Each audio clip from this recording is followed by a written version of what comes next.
పరిచయం అవడానికి కారణం ప్రకాష్ గారు యూట్యూబ్లో వాక్యం విని మరి ప్రకాష్ గారు చెప్పారు.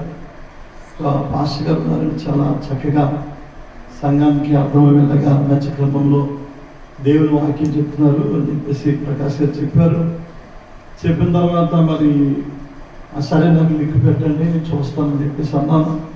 మరి ప్రకాష్ గారు లింక్ పెట్టారు. పెట్టిన తర్వాత మరి కొన్ని ప్రసంగాలు చూశాను. చూసి కొంచెం విన్న తర్వాత అంటే కొన్ని విషయాలు విన్న తర్వాత ప్రార్థన చేశాను. ప్రభా అంటే మరి మొన్నే కదా ఫోటోలు పెట్టాం. నేను ప్రార్థన చేసి అలా కళ్ళు చూసుకున్నప్పటికీ దేవుడు ఒక దర్శనం చూపించాడు. దేవుడికి స్తోత్రం. దర్శనం ఏంటంటే మరి దైవజనులు మన మధ్యలోకి వచ్చి దేవుని వాక్యం చెప్తున్నారు.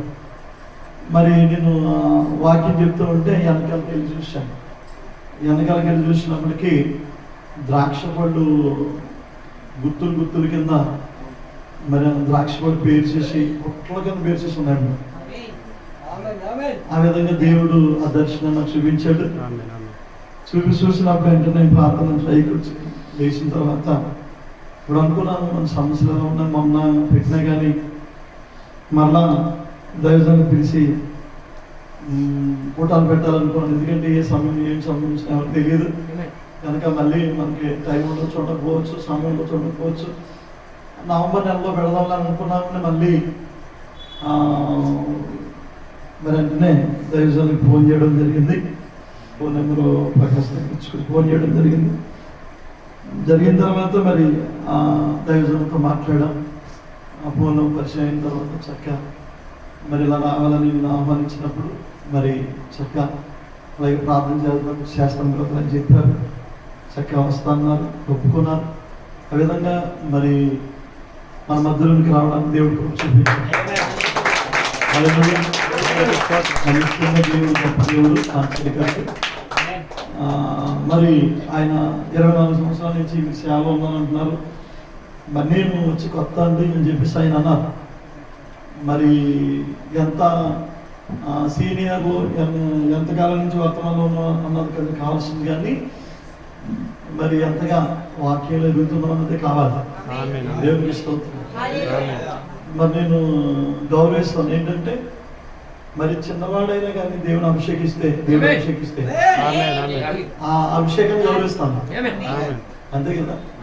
కొంతమంది పాస్టర్ గారు మాట్లాడుతున్నారు చెప్పినప్పుడు వాళ్ళు మరి కొత్తగా అంటారు కదా వర్తమానంలోకి వచ్చి ఆయన అని చెప్పేసి అన్నారు. పాస్టర్ గారు అలాగా కొంతమంది అన్నారు. అంటే నేను అన్నాను అది కదా మనకు కావాల్సింది, వాక్యం అనుభవం ఎంత కలిగారు దేవుడికి ఇస్తూ మరి నిశ్చయంగా అద్భుతంగా మరి దేవుడు నాకంటే వయసులో ఆయన చిన్న ఆయనను అనుభవంలో దేవుడు ఇచ్చిన తలంతులో దేవుడు పైన పెట్టాడు. దేవుడికి స్తోత్రం. కనుక మరి చక్కటి అభిషేకాన్ని దేవుడు ఇచ్చాడు. మరి ఈ పగలు ఈ రాత్రి రేపు ఉదయం రేపు సాయంకాలం మరి 5 కోటలు దేవుడు మనకి ఇచ్చాడు.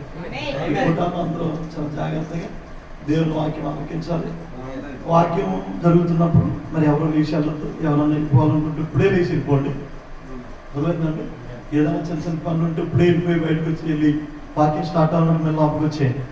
కానీ అంతేగాని మధ్యలో వాక్యం జరుగుతుండగా లేవడం కానీ ఎవరు లేచినా దేవుడిని అవమానపరిచినట్టు. అర్థమైందండి. ఎవరు లేచినా అవమానపరిచినట్టు. సెల్ ఫోన్లు ఉంటే స్విచ్ ఆపండి, సైలెంట్లో పెట్టండి. సైలెంట్లో పెట్టడం మీకు కుదరకపోతే స్విచ్ ఆపేయండి. ఒకవేళ స్విచ్ ఆపడం కూడా రావట్లేదని చెప్పి అంటే సెల్ ఫోన్ ఇంటికాడ మర్చిపోవద్దు ఇంటికి వచ్చి దేవుడికి స్తోత్రం. ఇది వరకు సెల్ ఫోన్ ఉంటేనే మనం ఎక్కడికి వెళ్ళలేదు, అంతే కదా.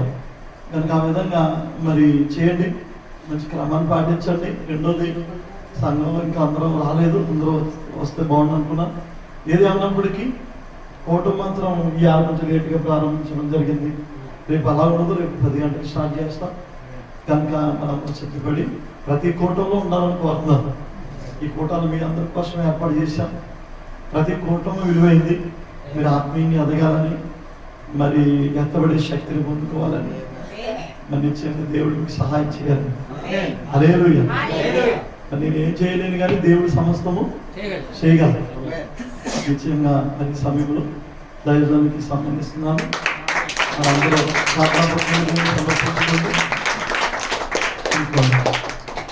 కేవలము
ప్రైజ్ ది లార్డ్. దేవుడికి స్తోత్రములు కలుగునుగాక. చాలా మంచిది. మీరందరూ నిలబడి ఉన్న చోటే మన పరిశుద్ధ గ్రంథాన్ని తెరిచి లేఖన భాగం చదువుకుందాం.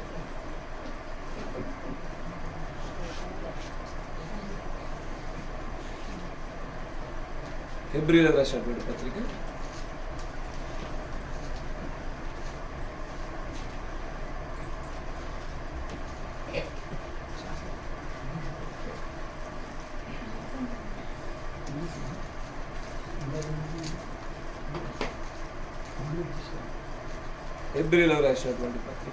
12వ అధ్యాయం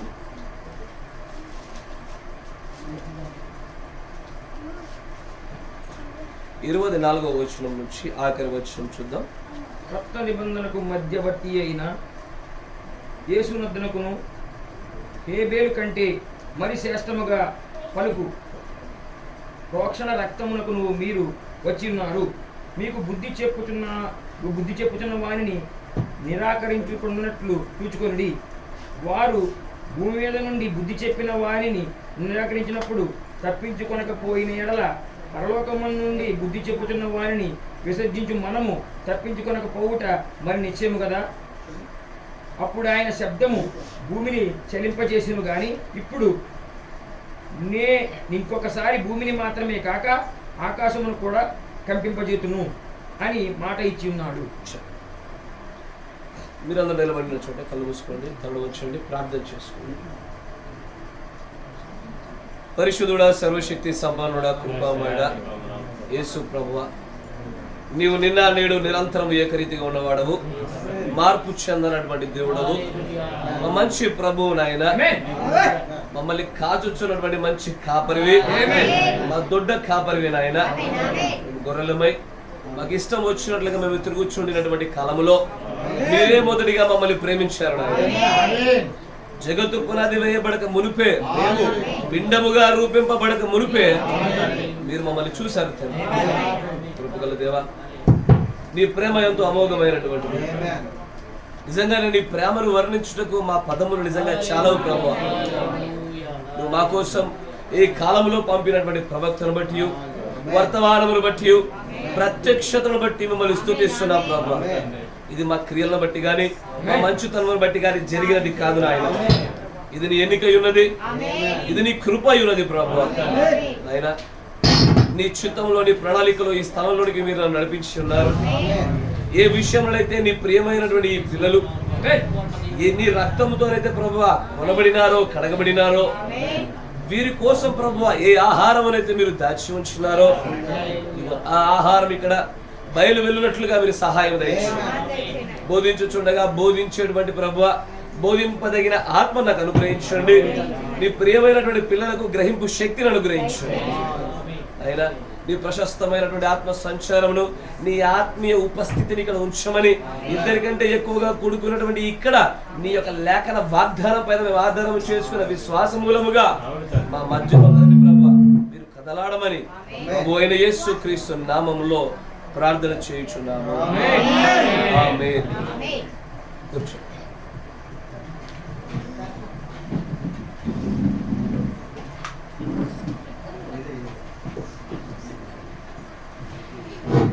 ప్రైజ్ ది లార్డ్. దేవుడికి స్తోత్రములు కలుగును గాక. చాలా సంతోషం. మీరందరూ ఆనందంగా ఉన్నారు. నేను నమ్ముతున్నాను మీరందరూ ఆసక్తిగా ఉన్నారు. మీకంటే ఎక్కువ మైక్ సిస్టమ్ ఆనందంగా ఉంది. తట్టుకోలేక అరుస్తా ఉన్నాయి అవి. దానికన్నా మీ దగ్గర నుంచి ఆమె నాకు ఎక్కువ రావాలా. ఆమేన్. చాలా సంతోషం. స్థానిక సంఘ కాపరి గారు చెప్పిన రీతిగానే ఆయనతో మాత్రమే కాదు కానీ దేవుడు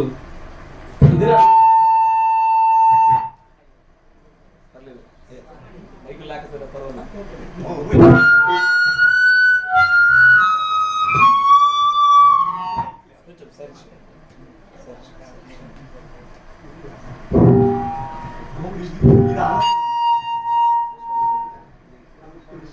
కోర్స్ వల్ల సెట్ అవ్వడం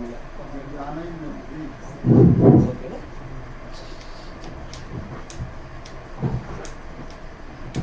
మీరు ఆత్మపూర్వంగా చాలా ప్రార్థన గట్టిగా చేసినట్టు అందుకే సార్ అన్ని పని చేస్తా ఉన్నాయి.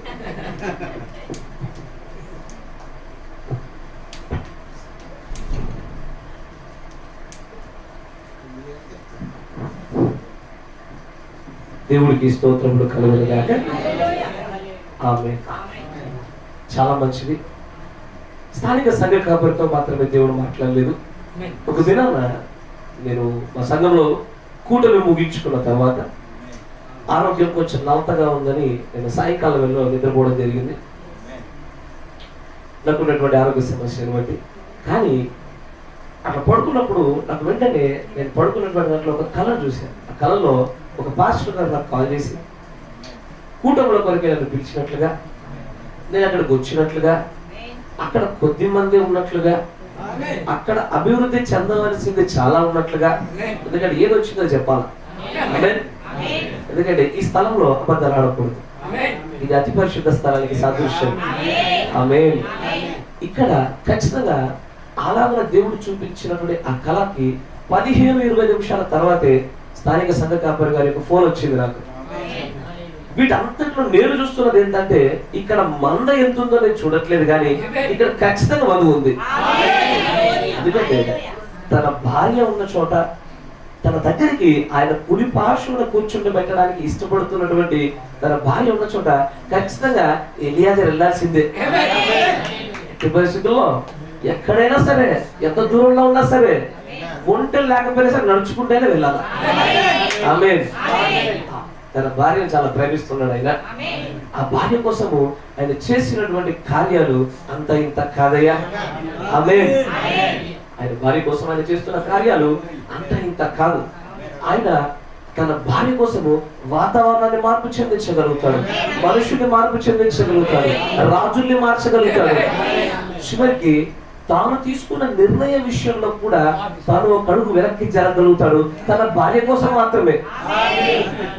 మాట చదువుతూ వినండి. ఎందుకంటే దేవుడికి చాలా ప్రీతికరమైనటువంటి దావీదు తప్పు చేసినప్పుడు ఒక సంహార దూతను పంపించాడు. దేవుడు ఒక్కసారి ఏదైనా ఒక ఆయుధాన్ని పంపిస్తే వెనక్కి తీసుకోడు. ఆయన ఎవరి కోసం తీసుకోడు, కానీ ముందు అడ్డుగా నిలబడి ఈ ప్రజలందరినీ చంపడానికంటే ముందు నన్ను చంపు నిలబడిన వాడు దేవునికి ప్రీతికరమైన వాడు. అతని కోసం ఆ సంహార దూతని వెనక్కి తీసుకున్నాడు ఆయన. అంటే మీరు దేవుడికి ప్రీతికరమైన అయినట్లయితే కనుక మీకోసం ఏదైనా చేయడానికి ఇష్టపడతారు ఆయన. ఆమేన్. చాలా సంతోషము. నేను వ్యక్తిగతంగా పాస్టర్ గారు ఉన్నట్లుగానే కాపరి యొక్క అనుభవాన్ని నేను చూడను, సంఘం యొక్క ఇంత సంఖ్య ఉన్నదో నేను చూడను, దాని నిర్మాణ క్రమాలు కూడా నేను చూడను. ఎందుకంటే ఇవన్నీ భౌతికమైన కోణం కూడా చూసే వాళ్ళు చూస్తారు. ఆమేన్. నేను కాపరులో వరాలను చూస్తాను, ఫలాలను చూస్తాను, ఎన్నికలు చూస్తాను, పిలుపును చూస్తాను. ఎందుకంటే ఏ కాపరికి అయితే సరైనటువంటి ఎన్నిక, సరైనటువంటి బుద్ధి వాక్య వరము, జ్ఞానవాక్య వరం ఉంటుందో వారు దేవుని చేత బలంగా వాడబడతారు. దానికి అనుభవానికి సంబంధం ఉండదు. 50 సంవత్సరాల ఒక అనుభవం కలిగినటువంటి ఒక గొప్ప కాపరి కన్నా అత్యధికమైనటువంటి బుద్ధివాక్యము జ్ఞానవాక్యం అనే వరములు పొందుకున్నటువంటి అప్పుడే కొత్తగా వచ్చిన పసిబాలుడి జ్ఞానం ఎక్కువ.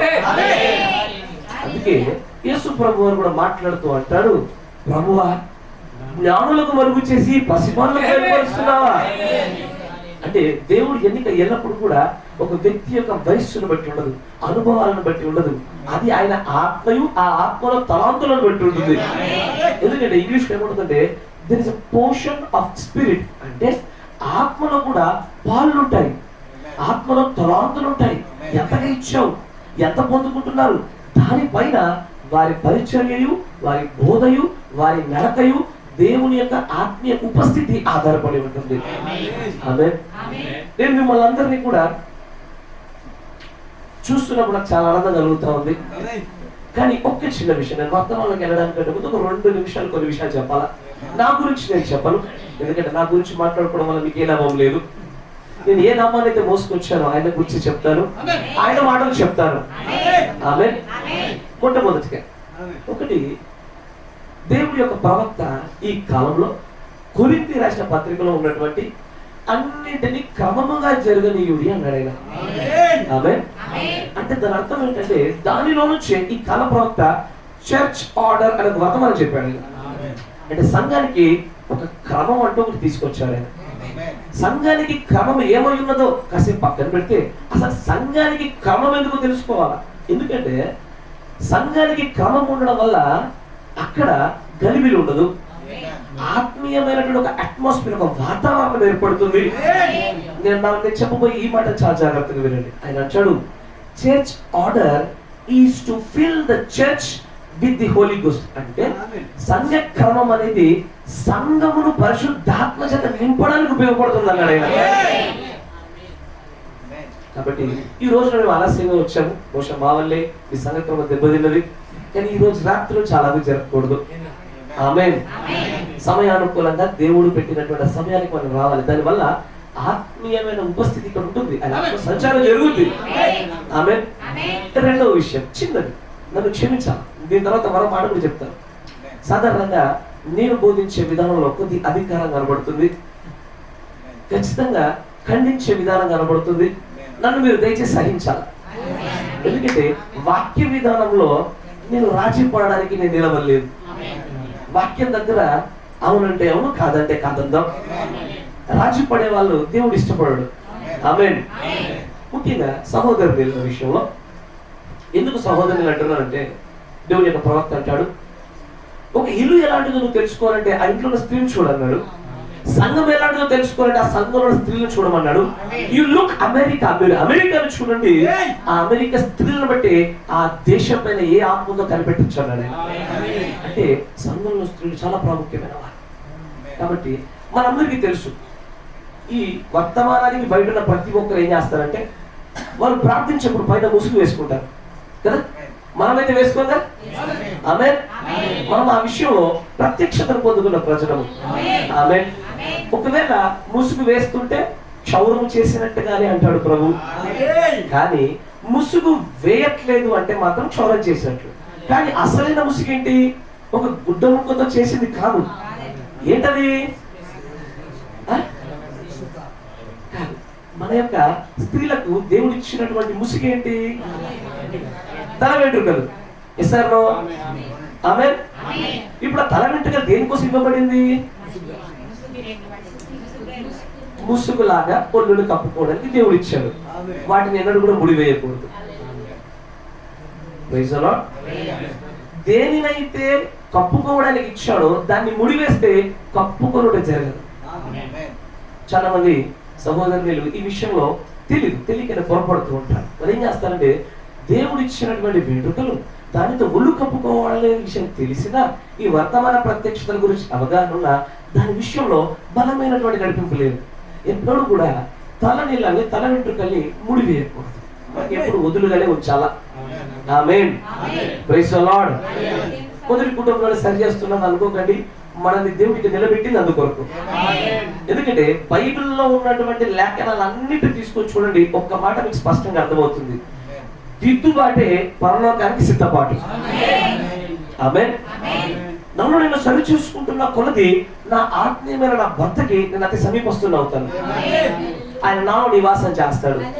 సహోదరుడు పాట చక్కగా పాడినాడు. దానిలో అంటాడు, ప్రభువా నాలో నీవు నివసించవా.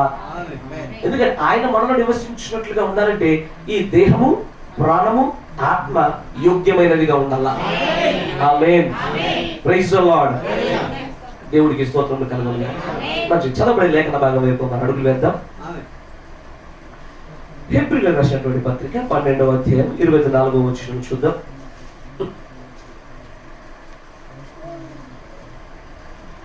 కొత్త నిబంధనకు మధ్యవర్తి అయిన యేసు నొద్దకును హేబేలు కంటే మరీ శ్రేష్టముగా పలుకు ప్రోక్షణ రక్తమునకు మీరు వచ్చి ఉన్నారు. ఆమేన్. నేను మీతో మాట్లాడాలనుకుంటున్న అంశము ప్రోక్షణ పలుకు. నేను మీతో మాట్లాడాలనుకుంటున్న అంశము ప్రోక్షణ పలుకు.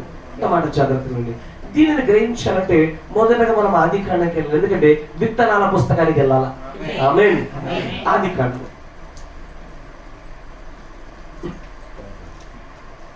ఆదికాండము 4వ అధ్యాయము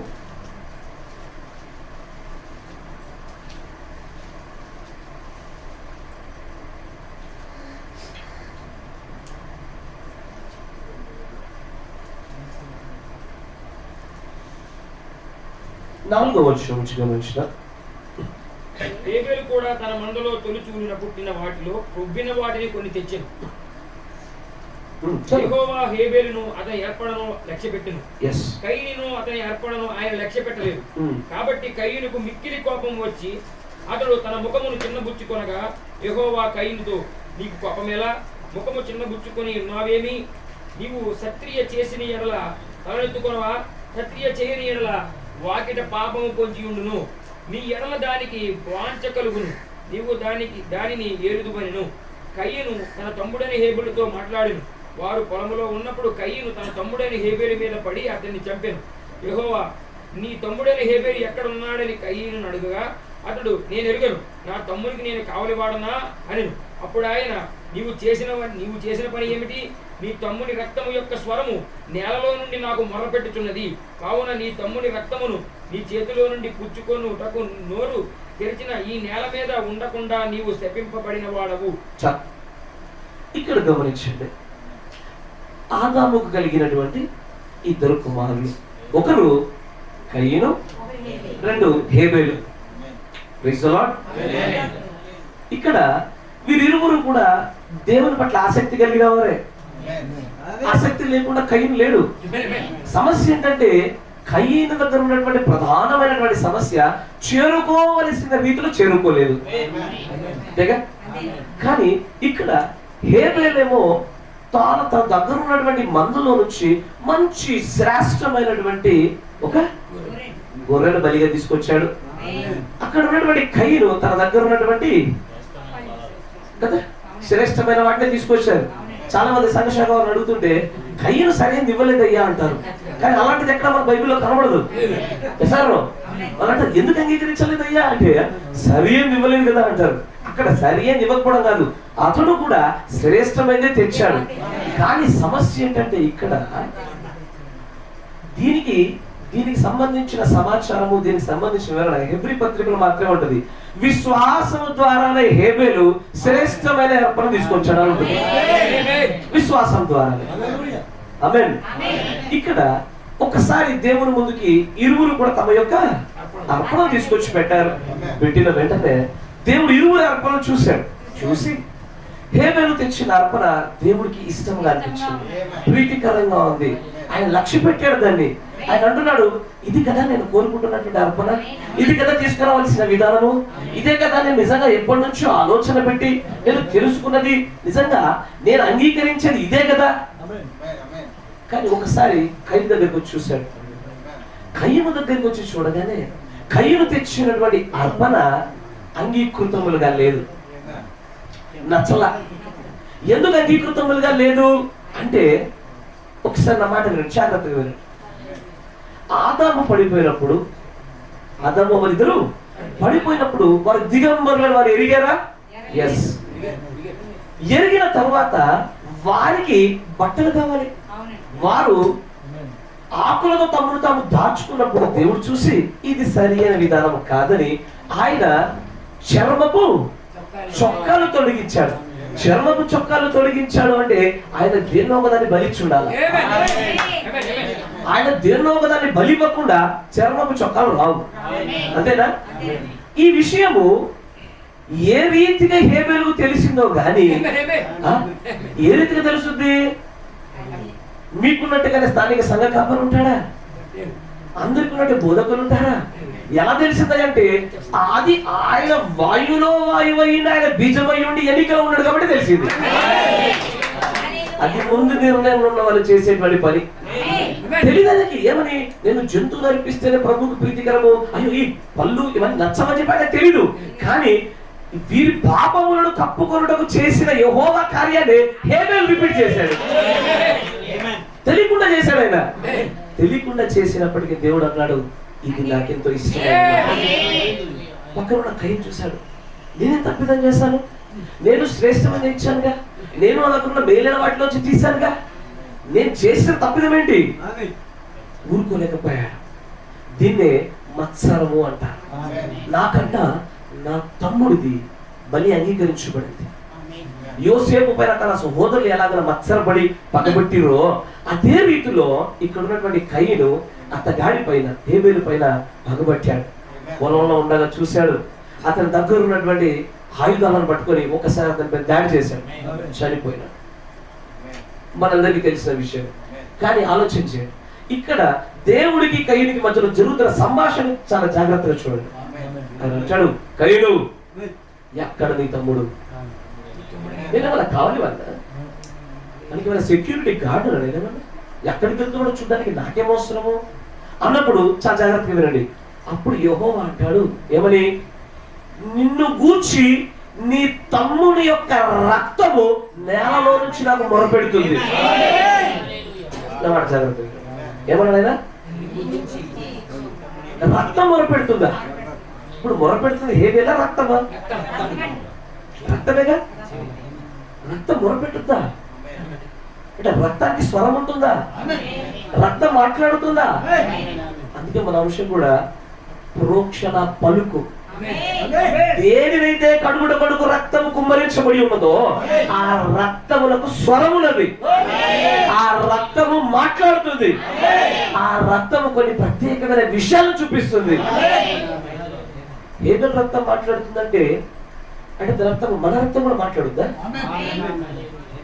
మన రక్తం ఓకే. జంతువుల రక్తాలు మాట్లాడతాయా?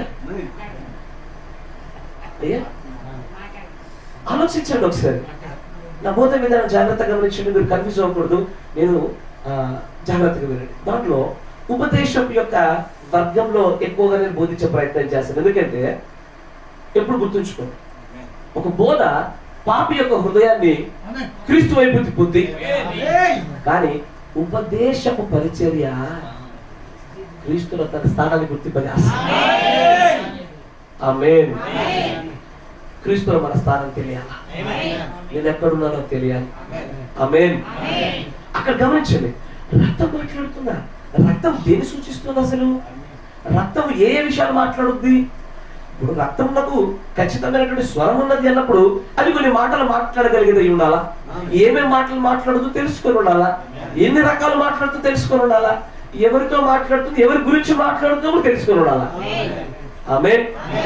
కానీ దేవుని యొక్క ప్రవక్త దేవుడి చేత వాడబడినప్పుడు ఈ రక్తాన్ని గురించి మాట్లాడుతూ ఈ రక్తములకు మరి ఒక విషయానికి సంబంధాన్ని ఏర్పాటు చేశాడు. రక్తానికి మరి ఒక విషయానికి సంబంధాన్ని ఏర్పాటు చేశాం. కానీ దాంట్లోకి వెళ్ళడానికంటే ముందు మనందరికి ఒక విషయం తెలిసి ఉండాలి. మనుషులందరూ కూడా 3 భాగాలుగా ఉన్నారు. ఒకటి వారి యొక్క శరీరము, శరీరం లోపల ఆత్మ, ఆత్మ లోపల ప్రాణం ఉంటుంది. Flesh, spirit, soul. కానీ తెలుగు బైబిల్లో తర్జమాలలో కొన్ని చోట్ల హృదయం అని రాస్తాడు, జీవం అని రాస్తాడు. దేన్ని? ప్రాణముల గురించి చెప్పడానికి. అంతేనా? ఇప్పుడు మీకు ప్రవక్త చెప్పిన ఒక వర్తమానం ఉంటుంది. ఏమని? ఇప్పుడు చెరలో ఉన్న ఆత్మలు అని ఉంటుంది. అంతేనా? కానీ ఇంగ్లీష్ లో అక్కడ సోల్ అని వాడబడుతుంది. అంటే కరెక్ట్ చెప్పాలంటే చెరలో ఉన్న ప్రాణములు, చెరలో ఉన్న జీవములు, అంతేనా? అది నిజమైన తర్జుమా. ఈ తర్జుమా వల్ల చాలా విషయాలు తగ్గిపోతున్నారు. గమనించండి, ఇక్కడ దేవుడి యొక్క ప్రవక్త అంటారు చూడండి, 55-0625. నేను ఎందుకు ఈ యొక్క కొటేషన్ పేరు చెప్తా ఉన్నానంటే రాసుకునే వాళ్ళు రాసుకోవడానికి అనుకూలంగా ఉంటుంది. 55-0625. తండ్రిని మాకు కనపరచు అనే వర్తమానంలో 28వ పేరాలో అంటారు చూడండి. జాగ్రత్త. దేవుడు ఆది నుంచి కూడా రక్తముతోనే తన వ్యవహార శైలి పెడతా ఉన్నాడు. ఎందుకంటే పాపములు కడగాలి అంటే రక్తంతోనే కడగబడాల. ఆమేన్. మనుష్యులందరూ పాపులేనా? జన్మ తరహా పాపులుంటారు, కర్మ తరహా పాపులుంటారు, ఆలోచన రీతిలో అనుకోకుండా పాపంలో పడిన వారు ఉంటారు. ప్రతి ఒక్కరిని పాపాలు కడగాలంటే రక్తం మాత్రమే కడుగుద్ది. ఆమేన్. ఇక్కడ దేవుడి యొక్క ప్రవక్త అంటాడు, the reason our sins are covered by blood. మన పాపములు ఎందుకు రక్తము చేత అవి పైన ఆవరించబడుతున్నాయి అంటే, blood is a dangerous sign to us. రక్తం అనేటువంటిది ఒక భయంకరమైనటువంటి సూచన. నా మాట జాగ్రత్తగా వినండి. ఇక్కడ ఏం చేస్తున్నాడు చూడండి, రక్తంలో మనం మాట్లాడుకుంది ఏంటి? రక్తానికి స్వరం ఉన్నదని చెప్పాము. ఆమేన్. రక్తానికి స్వరం ఉన్నది. కానీ ప్రవక్త అంటాడు రక్తానికి స్వరం ఉండడమే కాదు, రక్తము సూచన అంటున్నాడు ఆయన. Yes or no? తర్వాత అంటాడు చూడండి, red is a dangerous sign to us. ఎరుపు రంగు అనేటువంటిది ఒక భయంకరములు, ప్రమాదములు చూపించేటువంటి గుర్తు. తర్వాత బట్ కానీ it is also a sign of redemption. రక్తము విమోచనకు సాదృశ్యం, విమోచనను గుర్తుగా చూపిస్తున్నటువంటి రంగు అది. ఆమేన్. తర్వాత there is a red streak of blood while it's way all the way through the Bible. You can take red and look through the red and red. Bible అంతట్లో ఎరుపు అన్న పదాన్ని పట్టుకొని ఆదికాండం నుంచి ప్రకటన గ్రంథం వరకు చూస్తే ఒక దానితో పాటు వెళ్తున్నటువంటి ఒక సన్నటి తీగని కనబడుతూనే ఉంటుంది అన్ని చోట్ల. రాహాబు వేష దగ్గర వేలాడుతున్నది కూడా ఒక ఎర్రని దారమే. దేవుడు మొట్టమొదటిగా వారి యొక్క పాపాలు కప్పుకోవడానికి అతను వధించినప్పుడు కూడా బయటకు వచ్చేది ఎర్రని రక్తమే. ఆమేన్. ఇక్కడ నేలలో నుంచి పలుకుతున్నటువంటి ఆ మాటను ఉచ్చరిస్తున్నటువంటి ఆ రక్తము కూడా ఎరుపే. Praise the lord. గమనించండి. తర్వాత అంటాడు, though your sins be as scarlet. మీ పాపములు ఎంతటి ఎర్రనివైనను సరే నా రక్తంలో కడగగా హిమమంతా తెల్లగా మారుతానంటాడు ఆయన. ఆమేన్. Praise the Lord. ఇక్కడ గమనించు, రక్తమును ఆయన ఏమన్నాడు? సూచన అంటున్నాడు. కానీ విమోచన గుర్తు అంటున్నాడు. మన బైబిల్లో చాలా విషయాలు గమనిస్తూ ఉంటాం. ప్రతి సూచనకి ఒక స్వరం ఉంటుంది. నా మాట జాగ్రత్త వినండి. రక్తము, సూచన, స్వరము. ఇది ఒక ట్రయాంగిల్ లో నడిచే స్టోరీ ఇది. నా మాట వింటున్నారా? రక్తము, సూచన, స్వరము. ప్రతి స్వరానికి ఒక సూచన ఉంటుంది. కరెక్టేనా? రోడ్డు మీద నిలబడినారు, నేను మీకు చెప్తా ఉన్నాను ఏమని, మీరు కుడివైపు వెళ్ళండి అని చెప్తున్నా. దానికి సూచన ఏంటిది? కుడివైపు తిప్పిన బాణం గుర్తు. ప్రతి పలుకుకి ఒక సూచన ఉన్నది, ప్రతి సూచనకి ఒక స్వరం ఉన్నది. ఆమేన్. అట్లాగే బైబిల్లో కూడా ప్రతి సూచనకి దాని వెనకాల దేవుడు ఒక స్వరాన్ని పెడుతూ వస్తాడు ఆయన. చాలా సులభం. ఇప్పుడు నేను అంటాను, నేను ఇక నిలబడ్డానండి ఒక ట్రాఫిక్ పోలీస్ కానిస్టేబుల్ లాగా. నేను అన్నాను ఇదిగో ఇలా ఇలా అన్నా అంటే దాని అర్థం ఏంటి? నేను ఏం చెప్తున్నాడు మీకు? నేనేమి మీకేం ఏం సూచిస్తున్నట్లు? మీరు ఇటువైపు వెళ్ళండి అని చెప్తున్నా. మీరు వస్తున్న వారిని ఇలా పెట్టా అంటే దాని అర్థం ఏంటి? నేను ఆగమని చెప్తా ఉన్నా అంటే నా నోటితో నేను పలకట్లే. కానిస్టేబుల్ నోటితో పలకడయ్యా, సూచన చూపిస్తాను అంతే. కానీ ఆ సూచన మాట్లాడుద్ది. ఆ సూచన ఎలా మాట్లాడుతుంటే నిశ్శబ్దంలో మాట్లాడుద్ది. అయ్యా మన జాగ్రత్త, సూచన ఎల్లప్పుడు కూడా నిశ్శబ్దంలో మాట్లాడుద్ది. ఈ నిశ్శబ్దం వల్ల పదం ఎక్కడ మనకు చూడ వినబడుతుంది. ఎక్కడ? పరలోకంలో అరగంట నిశ్శబ్దం. ఎందుకే నిశ్శబ్దం అంటే ఏదో ఒక స్వరం బయటకు వస్తుంది కాబట్టి. ఆమేన్. ఏదో ఒక స్వరం బయటకు వస్తుంది కాబట్టి అది నిశ్శబ్దంలోనే జరగాల. ఆమేన్. చాలా జాగ్రత్తగా గమనించండి. ఇక్కడ దేవుని యొక్క ప్రవక్త అంటాడు చూడండి, నేను మీకు విషయాన్ని చూపిస్తాను. ఖచ్చితంగా ఇప్పుడు ఈ దేహం ఉన్నది. ఈ దేహంలో ఆత్మీయ దేహం వేరు మరియు శరీరమైన భౌతిక సంబంధమైన దేహం వేరు. కరెక్టేనా? ఇప్పుడు నేను కోస్తే నాకు రక్తం వచ్చుద్ది, ఇది భౌతికమైన దేహం. ఒక రోజున ఇది అక్షయతం ధరించుకునేటువంటి దేహం ఇంకోటి దాచిపెట్టాడు దేవుడు. సరే, మన థియోఫర్లు మన కోసం ఎదురు చూస్తా ఉన్నాయి, మన పక్కనే ఉంటున్నాయి అంటాడు ప్రవక్త. ఆమేన్. మీరు ఒకసారి ఆలోచన చేయండి. ఒక మనిషి, ఒక మానవుడు మరణించగానే ఈ దేహం ఏమైపోద్ది? మన్నైనది తిరిగి మన్నుకి వెళ్ళిపోద్ది. ఆత్మ అది దయచేసిన వాళ్ళ దగ్గరికి వెళ్ళిపోద్ది. మరి ప్రాణము ఇక్కడ అయిపోతారు క్రైస్తవులు. అందుకే రక్తం గురించి మాట్లాడాలి. ఈ దేహము మన్నైపోయింది, ఆత్మ అది దయచేసిన వాళ్ళ దగ్గరికి వెళ్ళిపోయింది. అది నా ప్రాణ సంగతి ఏంటి? నా జీవం సంగతి ఏంటి? మొర్ర పెడుతూ ఉండాలా? జాగ్రత్త. ఆ రక్తము మొర్ర పెడుతూనే ఉంటుంది. ఆమేన్. కానీ మనందరికీ కూడా ఇప్పుడు నేను చెప్పాను రక్తం గురించి మాట్లాడుతూ, రక్తము, సూచన, స్వరము కదా, ఈ మూడు మీరు రాసుకోండి, చాలా జాగ్రత్త గుర్తుపెట్టుకోండి. రక్తము, సూచన, స్వరము. మనందరికీ కూడా గుర్తనే వర్తమానం తెలుసు. ఆమేన్. టోకెన్ల వర్తమానం తెలియకుండా ఎవరు ఉన్నారయ్యా? ఈ రోజున ఇంటర్మీడియట్ లో టోకెన్ల వర్తమానం తెలియకపోవడము చాలా అరుదు. చాలా మందికి తెలుసు, కొత్తగా వచ్చిన వాళ్ళకి తప్ప అందరికి తెలుసు. ఏంటది? టోకెన్ అంటే గుర్తు. ఈ గుర్తును చూసి దేవుడు దాటి వెళ్ళిపోతాడు. ఈ గుర్తున్న చోట ఇది మావాడు రా అనుకుంటాడు ఆయన, అంతేగా? ఇక్కడ గుర్తు ఏంటిది? రక్తము. దీని గుర్తు లేదా సూచన రెండు సమానమైన పదాలే. ఆమె జాగ్రత్తగా గమనించండి. గుర్తు, సూచన. కానీ అందరూ ఏమనుకుంటారంటే దేవుడు ఒక వ్యక్తిపై నుంచి దాటి వెళ్ళిపోవడానికి, తీర్పు ఆ మనిషి పైన పడకుండా ఉండడానికి అతని పైన రక్తం ఉండాలని కోరుకుంటారు. రక్తం ఉంటేనే కదా పోయేది, రక్తం మీద గుర్తు, రక్తం మీద మన టోకెను ఇస్తారో. కానీ ఇక్కడ ఒక విషయాన్ని ప్రవక్త చెప్తారు, చాలా జాగ్రత్తగా వినండి. ఇప్పుడు చూడండి 63-1128. ఇక్కడ నుంచి కొంచెం నాతో జాగ్రత్త కలిసి రండి, లేకపోతే కన్ఫ్యూజ్ అవుతారు. 63-1128. 63-1128E టోకెన్ అనే వర్తమానంలోనే 154వ ప్రారంభం అంటారు. చూడండి ఒక మాట తెలుగులో ఏమనుందామా? ఇక్కడ చూడండి కొద్ది జాగ్రత్త.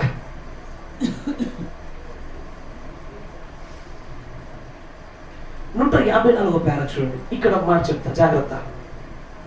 ఆయన అంటాడు, యు విల్ సే, నీవు అనొచ్చు, బ్లడ్ స్పీక్స్, రక్తం మాట్లాడుతుందా? అన్నమాట జాగ్రత్త వినండి. దేవుని యొక్క ప్రవక్త అంటాడు ఏమని? నువ్వు నన్ను అడగవచ్చు, రక్తం మాట్లాడుతుందా అని. అక్కడ దేవుని యొక్క ప్రవక్త, వెయిట్ ఎ మినిట్, ఒక నిమిషం ఆగండి brother Brahmam, the blood speaks, రక్తము మాట్లాడుతుంది. Amen. The Bible says it does. పరిశుద్ధ గ్రంథం చెప్తా ఉంది రక్తం ఖచ్చితంగా మాట్లాడుద్దని. ఆమేన్. తర్వాత ద బ్లడ్ స్పీక్స్, రిమెంబర్, రక్తం మాట్లాడుతుంది, గుర్తుంచుకోండి. ఇక్కడ చాలా ప్రాముఖ్యమైన విషయం చూడండి. A covenant blood is not recognised without token. రక్తమే టోకెన్ ఇస్తారు, రక్తం టోకెన్. కానీ ఆయన ఏమంటున్నాడు? A covenant blood is not recognised without token. అంటే గుర్తు లేకుండా నిబంధన రక్తముకు గుర్తింపు లేదు. అంటే రక్తాన్ని ఇంతవరకు నేను గుర్తు అనుకుంటున్నానే, కానీ ఉన్నటువంటి ప్రవక్త అక్కడ అసలు ఒక బంబ్లాస్టిక్ మాట మాట్లాడుతున్నాడు. ఆయన అంటాడు, ఏ కవెనెంట్ బ్లడ్, ఒక నిబంధన రక్తము without recognised without a token. అంటే రక్తంలో, నిబంధన రక్తంలో టోకెన్ లేకపోతే అది గుర్తింపు పొందదు అంటున్నాడు. రక్తం గుర్తు కాదా అయ్యా? రక్తం గుర్తు కదా. ఇప్పుడు మీరు ఒకసారి పాత నిబంధనలో రండి.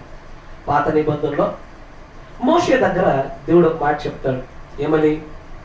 ఇదివరకు నేను ఫరోకు చూపించవలసిన అనేకమైన విషయాలు చూపించాను, ఇప్పుడు ఒక పని చేద్దాం. ఏమని?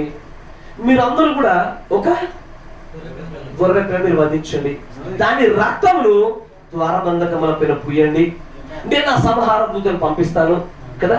వీటిని గురించి మన ప్రవక్త మాట్లాడుతూ అంటాడు, ఏ ద్వారబంధకముల పైన రక్తం ఉంటుందో వారందరూ బ్రతికించబడ్డారు కదా. ఇక్కడ ఆ రక్తమే గుర్తు, ఆ రక్తమే టోకెన్ అని చెప్పాడు ఆయన. ఆమేన్. రక్తము టోకెనే, కానీ ఇక్కడ మరికొంత లోతుల్లోకి వెళ్తారు. అంటాడు రక్తము టోకెనే, రక్తము గుర్తే. ఎప్పుడు? ఆ రక్తము టోకెన్ చేత, గుర్తు చేత గుర్తింపు పొందబడాలా. అంటే రక్తం వేరు, టోకెన్ అయినట్టు గుర్తు వేరు. అన్నమాట జాగ్రత్తగా. ఎందుకంటే ఏంటంటే చాలా మంది ఇక్కడే అయిపోతారు. ఏది? రక్తం గుర్తు, తర్వాత హోలీ గోస్ట్ గుర్తు. ఇంతే, ఇటు ఇటు కాపీ పేస్ట్ చేసేస్తారు. రక్తం గుర్తు, పరిశుద్ధాత్మ గుర్తు మనకి ఇప్పుడు. అంతేనా? పరిశుద్ధాత్మ బాప్తిసం మనకు గుర్తు ఇప్పుడు. కానీ ఇక్కడ గమనించండి, ఆయన అంటాడు రక్తము గుర్తే, కానీ ఆ నిబంధన రక్తము వితౌట్ టోకెన్, గుర్తు లేకుండా రికగ్నైజ్ అవ్వదు, గుర్తించబడదు, అంటే అంగీకరించబడదు. అంటే దాని అర్థం ఏంటి? దేవుని యొక్క ప్రవక్త దేవుడు ఇంకొంచెం లోతులకి వెళ్ళి రక్తము గుర్తే, కానీ ఆ రక్తంలో టోకెన్ ఉండాలా. ఆ రక్తంలో టోకెన్ ఉండాలా. రక్తం వేరు, టోకెన్ వేరు. Not every blood is a token. ప్రతి రక్తము గుర్తు కాదు. ఇక్కడ గమనించండి, దాని గురించి మాట్లాడుతూ అంటారు చూడండి. The token is a sign that purchase has been made for us. రక్తం వేరు, గుర్తు వేరు అని చెప్పారు. పట్టుకున్నారా? ఈ టోకెన్ అంటే ఏంటని చెప్తున్నారంటే, టోకెన్ అనేది ఒక గుర్తు. దేనికి? నేను నా రక్తము చేత లేదా ఏదో ఒక కొంత వెల చెల్లించి నేను మిమ్మల్ని కొన్నాను అని సూచించడాన్ని టోకెన్ అంటారు. నా మాట వింటున్నారా? నేను ఏదో నేను కొంత పెట్టి వెల చెల్లించి మిమ్మల్ని నేను కొన్నాను తెలియజేయడమే నిజమైన టోకెన్ అంటాడు. మళ్ళీ రక్తం వేరు, టోకెన్ వేరు అంటాడు. సార్ దేవుని ప్రవక్త రక్తం పెట్టి కొన్నాను అంటాడు, తర్వాత రక్తం వేరు, టోకెన్ వేరు అంటాడు. టోకెన్ దగ్గరకు వచ్చేసరికి టోకెన్ అంటేనే నేను నిన్ను కొన్నాను అన్నదానికి సూచన అన్నాడు ఆయన. ఆమేన్. ఇప్పుడు ఒక విషయాన్ని గమనించాను. ఇక్కడ మరొక వర్తమానం చూపిస్తాను. ఇక్కడ మీకు చాలా స్పష్టత దొరుకుతుంది. ఇక్కడ నుంచి 64-0208 64- రాసుకునే వాళ్ళు రాసుకోండి.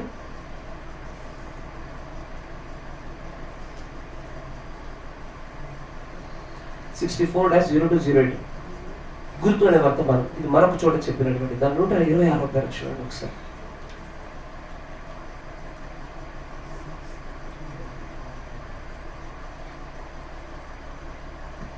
ఇప్పటి వరకు నేను చెప్పిన సమస్త సమాచారం అంతా కూడా ఇక్కడ నుంచి తీయబడతా ఉంటుంది. చూడండి అంటాడు ఏమని? 125వ పేరలో బ్లడ్ స్పీక్స్, రక్తం మాట్లాడుతుంది. Does the blood speak? రక్తం మాట్లాడుతుందా? Can it speak? అది మాట్లాడగలుగుద్దా అని అంటాడు. తర్వాత ఏమన్నాడైనా తెలియదా? మీరు అక్కడ చూసే మీకు అర్థమవుతుంది. ఇప్పుడు అక్కడ అడిగిన మాట ఏంటిది? రక్తం మాట్లాడుతుందా, రక్తం మాట్లాడగలుగుతుందా అంటూ తర్వాత ఒక మాట అంటాడు, ద టోకెన్ స్పీక్స్, గుర్తు మాట్లాడుతుంది. అన్నమాట జాగ్రత్త. అక్కడ మొట్టమొదటి ఇంతకు ముందు నేను చూపించిన వర్తమానంలో రక్తం వేరు, టోకెన్ వేరు చెప్తున్నాడు ఆయన. ఆ టోకెన్ చూపిస్తాను మీకు.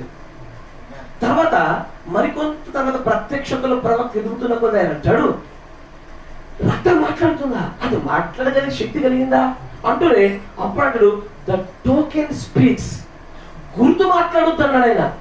అసలు రక్తంలో ఉన్న టోకెన్ అంటే గురించి చెప్తాడు చూడండి ఇక్కడ. If you would look into the Genesis 4:10, ఆదికాండం 4:10 మనకి ఎక్కడైతే ఇక్కడ హేబెల్ యొక్క రక్తం భూమి నుంచి మాట్లాడిన సందర్భం ఉందో దాన్ని ప్రవక్త దాన్ని ఎత్తి చూపిస్తూ the voice of the blood of Abel cried out against Cain. భూమిలో నుంచి అక్కడ రక్తం ప్రోక్షించబడినటువంటి ఆ హేబెల్ యొక్క రక్తము గొప్పదైన స్వరం చేత అరుస్తూ ఏడుస్తుందంట. తర్వాత we find out in Hebrew 12:24 హెబ్రీయుల రాసిన పత్రిక 12:24 కూడా మనం ఇదే విషయాన్ని కనుక్కుంటాం. దేన్ని? The blood of Jesus Christ speaks better things. హేబెలు రక్తం మాట్లాడిన మాటల కన్నా యేసుక్రీస్తు యొక్క మాటలు శ్రేష్టమైన అంటున్నాడు. నాకు యేసు ప్రభు యొక్క రక్తం మాట్లాడిన మాటలు శ్రేష్టమైనవని తెలియాలంటే అసలు హేబెలు రక్తం మాట్లాడిన మాటలు నాకు తెలియాలిగా. ఇస్తాను. ఇప్పుడు మీరు పొడుగున్నారని చెప్పాలంటే మీకంటే పొట్టుకున్న వ్యక్తి చూస్తే మీరు పొడుగున్నా తెలుస్తుంది. నేను లావు ఉన్నానని చెప్పాలంటే నాకంటే సన్నగున్న వ్యక్తిని ఇంకోటి చూపించి ఇదిగో అతను సన్నగా ఉన్నాడు కాబట్టి నేను లావు ఉన్నాను చెప్పగలుగుతా. మరి యేసు ప్రభు యొక్క రక్తము హేబెలు రక్తం కంటే శ్రేష్టమైన మాటలు మాట్లాడుతుందని చెప్తుంటే హేబెలు రక్తం ఏం మాట్లాడింది? అంతకంటే శ్రేష్టమైన పలుకులు యేసు ప్రభు రక్తం ఏం మాట్లాడుతుంది? ఏంటి ఆ పలుకులు? అక్కడ అంటాడు, కొంచెం ముందుకు చూడండి. ద బ్లడ్ స్పీక్స్, రక్తం మాట్లాడుతుంది. How can the chemistry speaks? అసలు రక్తంలో ఉండేటువంటి ఆ కెమిస్ట్రీ, ఆ యొక్క మూలము ఎట్లా మాట్లాడగలుగుతుంది? తర్వాత చూడండి, ఇక్కడ చెప్తాడు ఇట్స్ ద లైఫ్. ఏంటది? రక్తం మాట్లాడే కాదు, రక్తములో ఉండేటువంటి జీవము, ప్రాణం మాట్లాడుతుంది. రక్తం కాదు మాట్లాడేది. ఆయన అక్కడ చెప్తాడు, మనము వర్తమానంలోనికి ఎంటర్ అయిన కొద్ది దినాల్లో బాల్య దశలో ఉండగా రక్తం మాట్లాడుతుందని నేర్చుకోవాలి. అట్లనే నేర్చుకుంటాం. కానీ తర్వాత అంటాడు రక్తం కాదయ్య మాట్లాడేది, రక్తంలో ఉన్న కెమిస్ట్రీ అయినటువంటి జీవం మాట్లాడుద్ది. ఆ జీవానికి మరొక పేరు పెడతాడు చూడండి. ఆయన అంటాడు దట్స్ ఇన్ ద బ్లడ్ కదా, అది రక్తములో ఉన్నది. తర్వాత దట్ డస్ ద స్పీకింగ్, అది మాట్లాడుతుంది. ఇప్పుడు చెప్తాడు ఏంది? రక్తములో ఉన్న జీవం ఏంటో దానికి మరొక పేరు చెప్తాడు. ఇప్పుడు మీ అందరికి కరెక్షన్స్ వస్తాయి. అచ్చా ఇది మాట్లాడుతున్నాడు ప్రవక్త అనిపిస్తుంది. ఆయన అంటాడు చూడండి ఏమంటాడంటే the soul that was in the Cain that cried out. ఆయన హేబెల్ అనాల్సిన చోట మిస్టేక్ కైన్ అన్నాడు ఆయన. ఇక్కడ హేబెలు రక్తము మాట్లాడుచుందన్న విషయాన్ని యెహోవా చెప్తే అసలు దానిలో ఉన్న లోతైన విషయాలు చూసి దేవుని ప్రవక్త అంటాడు రక్తము కాదు మాట్లాడింది, రక్తములో ఉన్న సోల్, ప్రాణం మాట్లాడింది. సర్లో రక్తంలో ఉన్న ప్రాణం మాట్లాడుతుంది. అంటే నా రక్తం ఇక్కడ కుమరించా, అది మాట్లాడదు. దానిలో నుంచి దానిలో పెట్టబడినటువంటి నా ప్రాణం, నా జీవం నా మాట్లాడుతుంది. ఎక్కడైనా సరే మన ప్రాణాలు మాట్లాడతాయి, మన జీవాలు మాట్లాడతాయి. ఆమేన్. మన భౌతిక సంబంధమైన దేహము నోరు మాట్లాడుద్దా? మాట్లాడుతుంది. మన ఆత్మ మాట్లాడుద్దా? ఆత్మతో పాడుదును. అయ్యా ఎసరు దేహము మాట్లాడుతుంది భౌతికంగా, మన నోరు కదిలిచ్చి. మన ఆత్మయు మాట్లాడుతుంది, రక్తములో పెట్టబడినటువంటి జీవము మాట్లాడుతుంది, ప్రాణం కూడా మాట్లాడుతుంది. నీ దేహం మాట్లాడడం వల్ల ఎవరికి ఉపయోగం లేదు, నీ ఆత్మ మాట్లాడడం వల్ల కూడా పెద్ద ఎవరికి ఉపయోగం లేదు.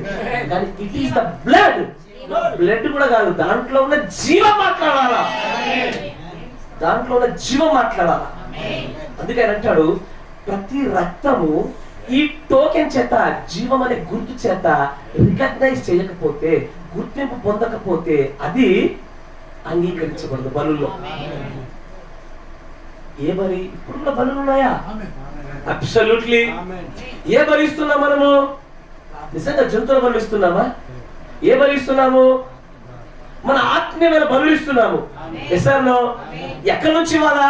దేహంలోంచి కాదు, ఆత్మలోంచి కాదు, రక్తంలోంచి కాదు, రక్తంలో ఉండే జీవంలోంచి ఇవ్వాలా. అది అంగీకరించకూడదు. నా మాట వింటున్నారా? చాలా మంది యొక్క భక్తి బాడీ, శరీరం దగ్గర ఆగిపోయింది. ఒక మాట చెప్తా, దేవుని యొక్క ప్రవక్త చెప్పిన మాట ఇంగ్లీష్ లో చెప్పి తెలుగులో చెప్తా చూడండి.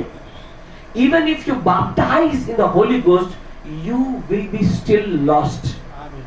అన్న మాట ఏంటంటే నీవు పరిశుద్ధాత్మ బాప్తిసం పొందినప్పటికీ అయినా కూడా పరలోకం నుంచి తప్పిపోతావు అన్నాడు ఆయన. ఈ మాట వింటుంటే భయం వేస్తుంది. పరిశుద్ధాత్మ బాప్తిసం పొందుకుంటే ముద్రించబడతామన్నారు, పరలోకానికి వెళ్తామన్నారు, అదేంటి అలా మాట్లాడుతున్నారేంటి? దాని వెంటనే ప్రవక్త అంటాడు, పరిశుద్ధాత్మ బాప్తిస్మము దేహములో వేరు, ఆత్మలో వేరు, ప్రాణంలో వేరు. పరిశుద్ధాత్మ బాప్తిస్మము దేహంలో కాదు, ఆత్మలో కాదు, రక్తంలో ఉన్న జీవంలో జరగాల. అప్పుడు మాత్రమే మనం నిజంగా ఆత్మచేత ముద్రించబడ్డట్టు. ఎందుకంటే పరిశుద్ధాత్ముడు దేహం పైకి రాగానే కొంతమంది తమ శరీర క్రియల్ని అణుచుకొని పాపాన్ని జయించగలుగుతారు. చూడడానికి వ్యక్తి ఎలా కనబడతాడు, పరిశుద్ధులయ్యారా, మారిపోయాడరా. ఒకసారి అతని ఆత్మలోనికి ఆ బాప్తిసం వెళ్ళింది అనుకోండి, చక్కగా మాట్లాడతాడు, చక్కడైన బోధన చేస్తాడు, గొప్ప గొప్ప మర్మాలు చెప్తారు. కానీ గొప్ప గొప్ప మర్మాలు చెప్పినంత మాత్రాన పరిశుద్ధాత్మ బాప్తిసము ప్రాణంలో జరిగిందన్న దానికి సూచన కాదు. మొదలుపెట్టినారా? సూచన కాదు. అసలు పరిశుద్ధాత్మ బాప్తిసం పొందుకున్నాడు అన్నది సూచన ఏంటి? పాపములన్నీ జయించుటాయా? పాపములన్నీ జయించుట పరిశుద్ధాత్మ పొందుకోవడానికి సాదృశ్యమా? మరి పరిశుద్ధాత్మ బాప్తిసం ఒక వ్యక్తికి పొందుకున్నాడని ఎలా చెప్తావు? ఓహో, తాగడము, తిరగడము, పేకాటలు మానేస్తే పరిశుద్ధాత్మ పొందుకున్నట్టేనా?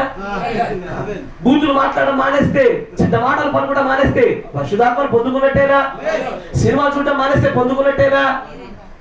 కాదు.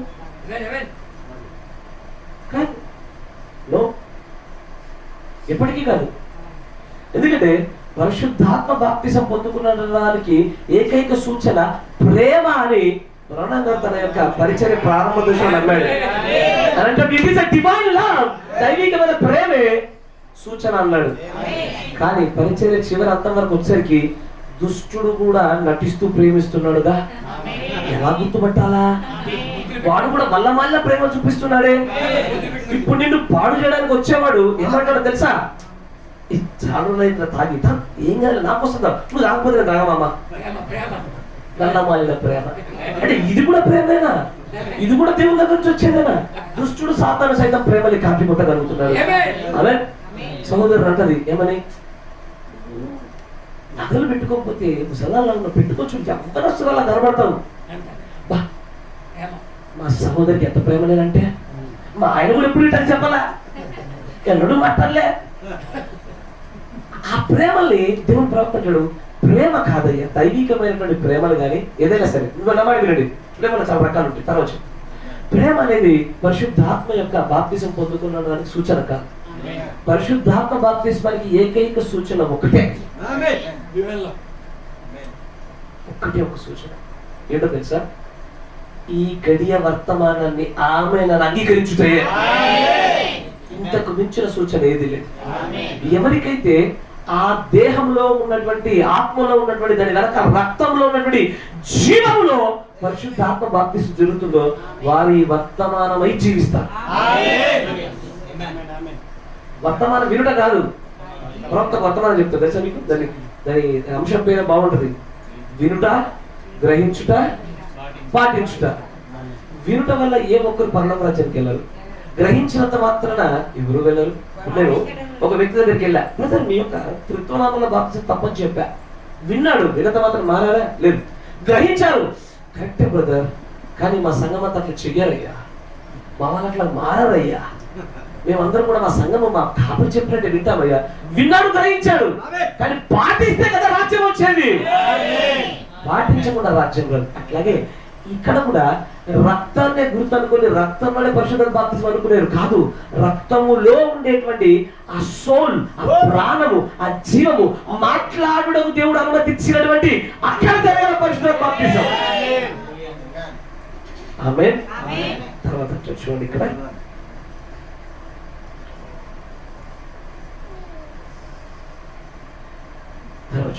దీన్నే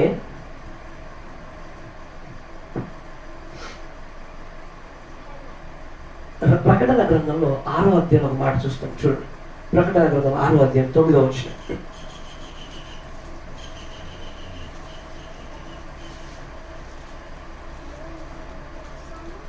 ఆయన 5వ ముద్రను విప్పినప్పుడు దేవుని వాక్యం నిమిత్తమును తాము ఇచ్చిన సాక్ష్యం నిమిత్తమును వధింపబడిన వారి ఆత్మలను బలిపీఠం కింద చూచి తిని వధింపబడిన వారి ఆత్మలను ఇంగ్లీష్ లో చూడండి మాట ఒకసారి ఎట్లుంటుందా లేదా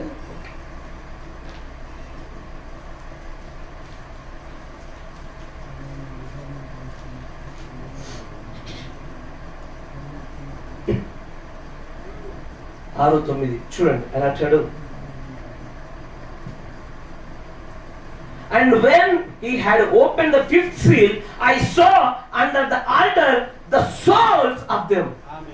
Not the spirits. ఆత్మలు కాదు అక్కడ ఉన్నవి. ఆ బలిపీఠం కింద ఏమున్నాయి? ప్రాణాలు ఉన్నాయి. ఇప్పుడు యాక్చువల్గా బలిపీఠం కింద ఉంటాయి, బలిపీఠం పైన ఉంటాయా?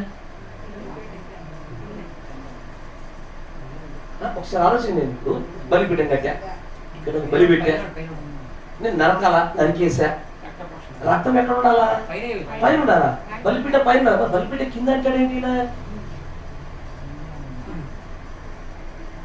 ఇదే మాటను ఒకసారి ఆలోచన చేయండి.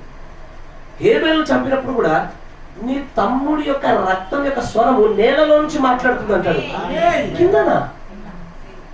వధించబడిన తర్వాత రక్తంలో ఉండేటువంటి ప్రాణము ఎప్పుడు కిందే ఉంటుంది, బలిపీఠంలో కిందే ఉంటుంది. అది ప్రోక్షించబడిన తర్వాత బలిపీఠం మీద ఉండదు. అది బలిపీఠం కిందికి వచ్చి మొరపెట్టుట ప్రారంభిస్తుంది. నేను మీకు ఒక విషయం చూపిస్తాను. రక్తం మాట్లాడుతుందన్నాం, రక్తం గుర్తన్నాం, రక్త విమోచనకు సూచన అన్నాం. రక్తం ఏం మాట్లాడుతుందో తెలుసుకోవాలిగా.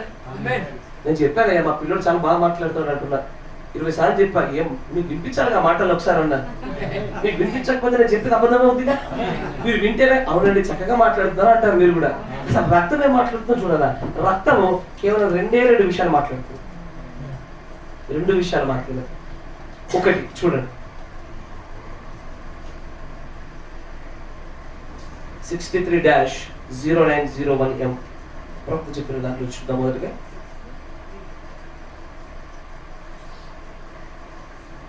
63-0901.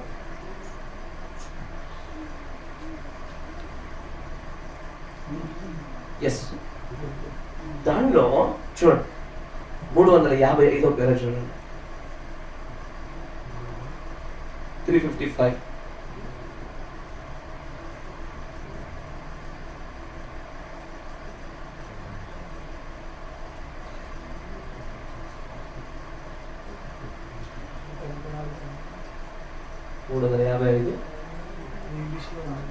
రక్తము మాట్లాడుచున్నదని పౌలు చెప్పాను.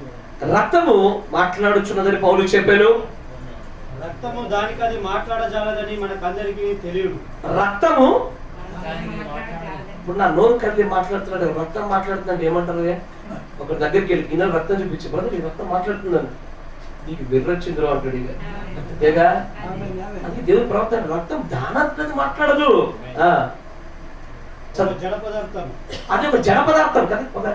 నార్మల్ గా కోసిన వెంటనే ద్రవ పదార్థం లాంటి ఆ తర్వాత ఘనీభవించి గట్టి పడేటువంటి పదార్థం. అది ఎట్లా మాట్లాడుద్ది? ఏదో నాలికే లేదుగా. తర్వాత నిజమేనా? ఎందరికీ తెలియను. ఎంతమంది తెలిసి విషయము? దానిని మీరు ఆదికాండము 4:10 చూడగలరు. ఎస్, దేవుడు ఇట్లా నేను ఏమన్నాడు చూడండి. నీ సోదరుని సంగతి ఏమిటి? నీకు విరోధంగా అతని రక్తము భూమిలో నుండి మొరపెట్టుచున్నది. ఆమేన్. అది నిజమేనా? అతని రక్తము మాట్లాడుచున్నది. హల్లెలూయా. దేవుడు అతని గూర్చి అడిగాను, నేను నా తమ్ముడికి కావలివానినా అని అడిగాడు. అతని రక్తము మొరపెట్టుచున్నది, అతని రక్తము కేకలు వేయుచున్నది అన్నాడు ఆయన. మీరు దానిని ఆదికాండము 4:10 చూడగలరు. ఎబ్రీ 12:24 చదువుదాము. ఎబ్రీ 10 దానిపై వచ్చిన వాళ్ళు అంటాడు అక్కడ 356లో మంచి చూడండి అక్కడ ఒక మాట అంటాడు. And his blood is crying out, his blood is crying out. It's a token that he had been killed. His blood was crying against him. అంటే గుర్తుంచుకోండి, రక్తం 2 విషయాలు మాట్లాడుద్ది. ఒకటి ప్రతీకారాన్ని గురించి మాట్లాడుద్ది, రెండోది వీడు మావోడు రా అని మాట్లాడుద్ది. నా మాట వినండి, రక్తం తెలిసిన 2 మాటలు. అయితే ఒకటి వీడు మావోడు కాదు, ఇది మావోడు అని చెప్పాలా, అంతేనా? రక్తం ఏం చెప్పుద్ది? 2 విషయాలు. ఇప్పుడు ఇక్కడ 5వ ముద్రను గురించి మనం మాట్లాడినప్పుడు బలిపీఠం కింద ఆత్మలు ఏం మాట్లాడేది చూడండి. మరేమంటారు సార్? నాదా సత్యస్వరూపి ఎందాక కాదు, అక్కడ పదం చూడండి చూడండి చూడండి, ఆ పదం కావాలి. అక్కడ ఒక చాలా ఇంపార్టెంట్ పదం ఉంటుంది. నాదా సత్యస్వరూపి పరిశుద్ధుడా ఎందాక తీర్పు తీర్చకయు దేని నిమిత్తము? రక్తము నిమిత్తమా? వాళ్ళు ఏమడుగుతున్నారు?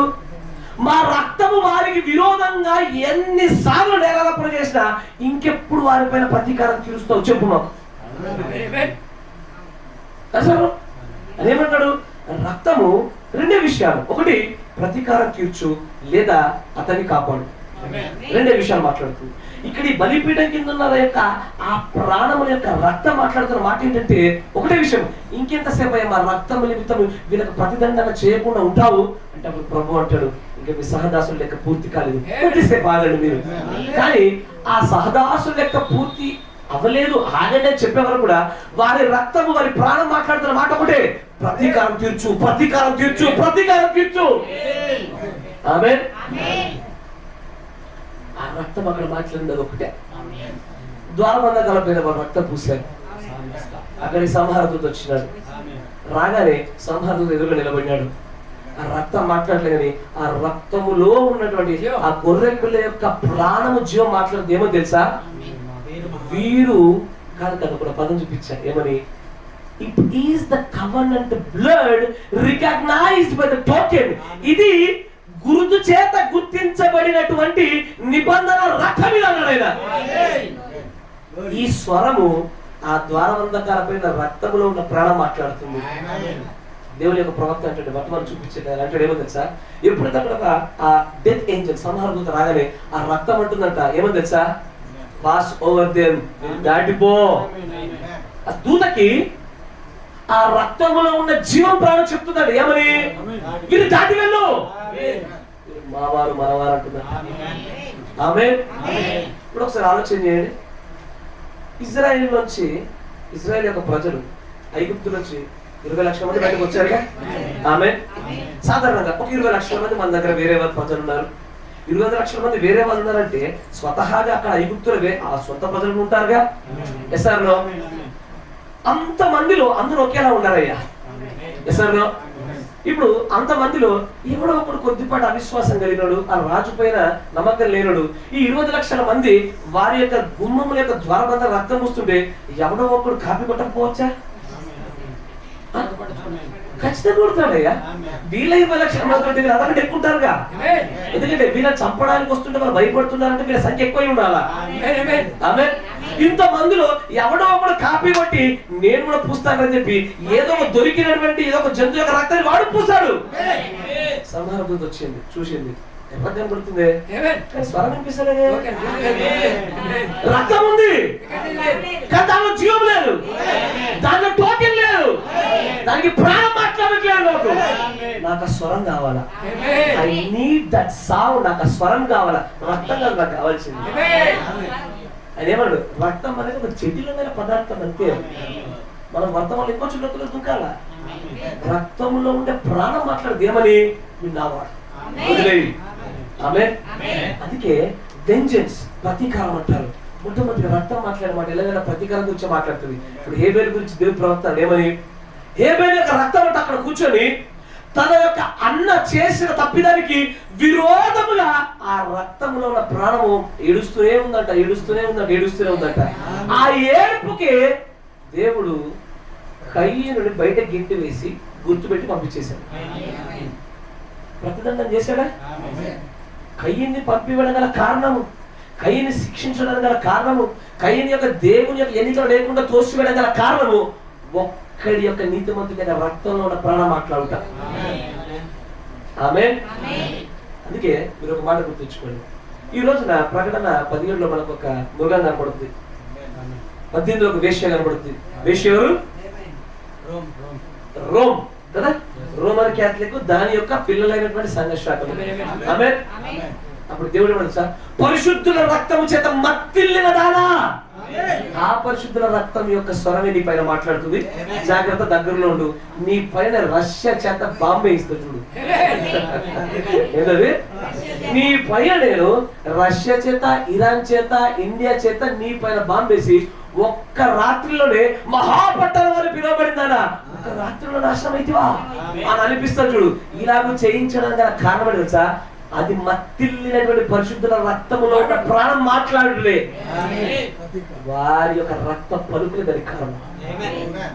ఆమేన్. అందుకే యేసు ప్రభు చక్కగా చెప్తాడు, పేతురుతో అంటాడు, పేతురు జాగ్రత్త, కత్తి తీయవాక, కత్తి తీసేవాడు కత్తితో నాశనం అవుతాడన్నా.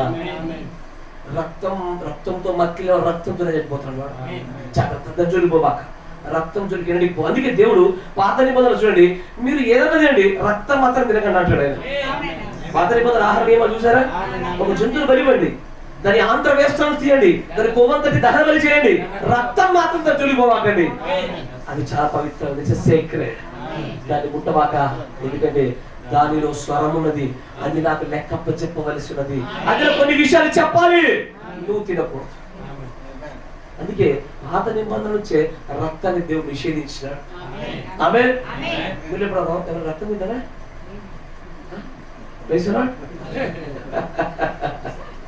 అకస్మాత్ ఒక్కసారి ప్రశ్న వచ్చేసరికి స్తంభించిపోయావా? ప్రైజ్ ది లార్డ్ కదా. తర్వాత ఇప్పుడు మనము వెంజెన్స్ గురించి చూసాం. రక్తము వారికి విరోధంగా మాట్లాడుతుంది చూసాం. అదే రక్తము కొందరికి విరోధంగా మాట్లాడుతుంది, అదే రక్తము కొందరికి అనుగుణంగా మాట్లాడుతుంది. ఆమేన్. ఇప్పుడు చూడండి, రక్తాన్ని గురించి ఇంతగా తెలిసిన మనము, ఇజ్రాయెల్ కొంచెం కూడా తెలియదా? మనకంటే ఎక్కువసారి రక్త ప్రోక్షణ చేశారు జంతువులు. కానీ పిలాతు దగ్గరకు వచ్చినప్పుడు, ఈ మంచి వాడిని నేను చంపుతున్నా, సిలువేయండి, సిలువేయండి, సిలువేయండి. అరే నీళ్ళు తీసుకురాలా, తీసుకొచ్చినాడు, చేతులు కట్టుకున్నా, ఇతని యొక్క రక్తంలో నేను నిరపరాధి. కానీ అక్కడ ఉన్నవాడు ఏమన్నాడు తెలుసు? అక్కడ ఉన్నవాళ్ళు, వాడి రక్తము మా పైన, మా పిల్లల పైన ఉండని అన్నాడు. ఏంటది? అసలు వాళ్ళు చేసిన తప్పిదం ఏంటో కూడా మనకు తెలియదు. దేవుడు ప్రవక్త ఇజ్రాయెల్ చేసిన అత్యంత 2 గొప్ప పాపాలు ఏంటో తెలుసా? తప్పిదాలు ఏంటో తెలుసా? 2. ఒకటి, మోషే ఆజ్ఞాపనలు తీసుకొస్తున్నప్పుడు, ఆ ఆజ్ఞలు తీసుకొచ్చి ఇదిగో దేవుడు వీటిని పాటించమన్నాడు అన్నప్పుడు, మాతో కాదయ్యా, మాకు కృప కావాలి అని అడగవలసిన వారు కృపకు బదులుగా ధర్మశాస్త్రం ఎన్నుకున్నారు అన్నాడు ఆయన. ఇది అత్యంత పెద్ద తప్పు. 2వది, ఎప్పుడైతే యేసు ప్రభువుని బరాబరి పక్కపక్కన పెట్టినప్పుడు, అతడి రక్తం మా పైన, మా పిల్లల పైన ఉండగాక అన్నప్పుడే వారు 2 చోట్ల, అటు పాత నిబంధనలు, కొత్త నిబంధనలు, ఎన్నటికీ కూడా వారి కళ్ళు తెరవబడకుండా వధువు ఎత్తబడే వరకు కూడా గుడ్డివారుగా చేయబడడానికి శిక్షించబడ్డారు. అది రక్త విషయంలో అపరాధులు. ఆమేన్. కానీ మనకైతే కొంచెం సేఫ్టీ కదా, మన కొత్త నిబంధనలకు వచ్చాం, మనకు రక్త విషయంలో అపరాధం చేసేటువంటి అవకాశం తక్కువ లేదు. ఎసారు రక్త విషయం మనం అపరాధం చేస్తామా సంగమా? Praise the Lord. నువ్వు రక్త విషయంలో అపరాధం చేస్తావా? మొదటి కొరింథీ 11:27 వేగవంతంగా. భాషతో ఎవడైనాను మాట్లాడితే 11:27. కాబట్టి ఎవడు అయోగ్యంగా ప్రభువు యొక్క రొట్టెను తినునో లేక ఆయన పాత్రలోనిది త్రాగునో వాడు ప్రభు యొక్క శరీరమును గూర్చియు రక్తమును గూర్చియు అపరాధియగును. అమ్మో, ఇశ్రాయేలీయులు ఎలాగున్న వారి బూడిద వారిని ఎత్తుకున్న వాళ్ళు ఎలా చేస్తున్నారో, ఈ రోజున మనం ప్రభురాత్రి భోజనములో అయోగ్యముగా ఒక్కరు చెయ్యి వేసిన సేమ్ అదే బ్లడ్ యొక్క శాపం మన పైన పడతా ఉంది. అదే రక్తం ఏం మాట్లాడుతుందో తెలుసా? మీకు మాట చెప్తున్నాడు, ఈ యొక్క లేఖను మీరు ఏదైతే చదివారో, ఏ గిన్నె అయితే ఆశీర్వాదాలు ఇస్తుందో అదే గిన్నె శాపాల కారణం అవుతుంది. యోగ్యముగా తీసుకున్న వాడికి ఆశీర్వాదము, అయోగ్యముగా తీసుకున్న వాడికి శాపము. దీన్ని ఆధారం చేసుకునే దేవుడు ఈ కాల ప్రవక్త కూడా మరొక విషయం బయలుపరిచాడు. 7 పాత్రల గురించి మాట్లాడారు. 7 పాత్రలు ఏంటో తెలుసా? అవి ఏ 7 దూతలైతే పంపబడినారో వారి వర్తమానమును అంగీకరించిన వాడు రక్షించబడ్డాడు, అంగీకరించిన వాడి పైన అదే దూతలు పాత్రలు కుమరించారు. ఒకే దూత అటు ఆశీర్వాదం ఇచ్చేది, ఇటు పాత్రలు పోసి శాపాలు ఇచ్చేది. ఒకే పాత్ర ఇటు మనకు ఆశీర్వాదం ఇచ్చేది, ఇటు శాపాన్ని ఇచ్చేది.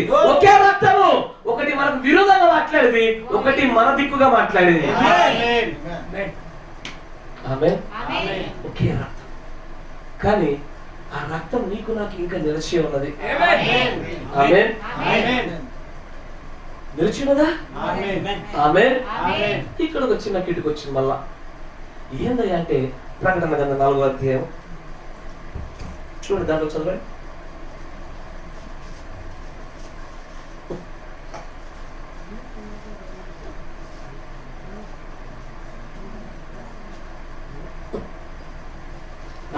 చూడండి. ఈ సంగతులు జరిగిన తర్వాత నేను చూడగా అదిగో పరలోకమందు ఒక తలుపు తెరవబడి ఉండెను. మరియు నేను మొదట వినిన స్వరము బూరధ్వని వలె నాతో మాట్లాడగా వింటిని.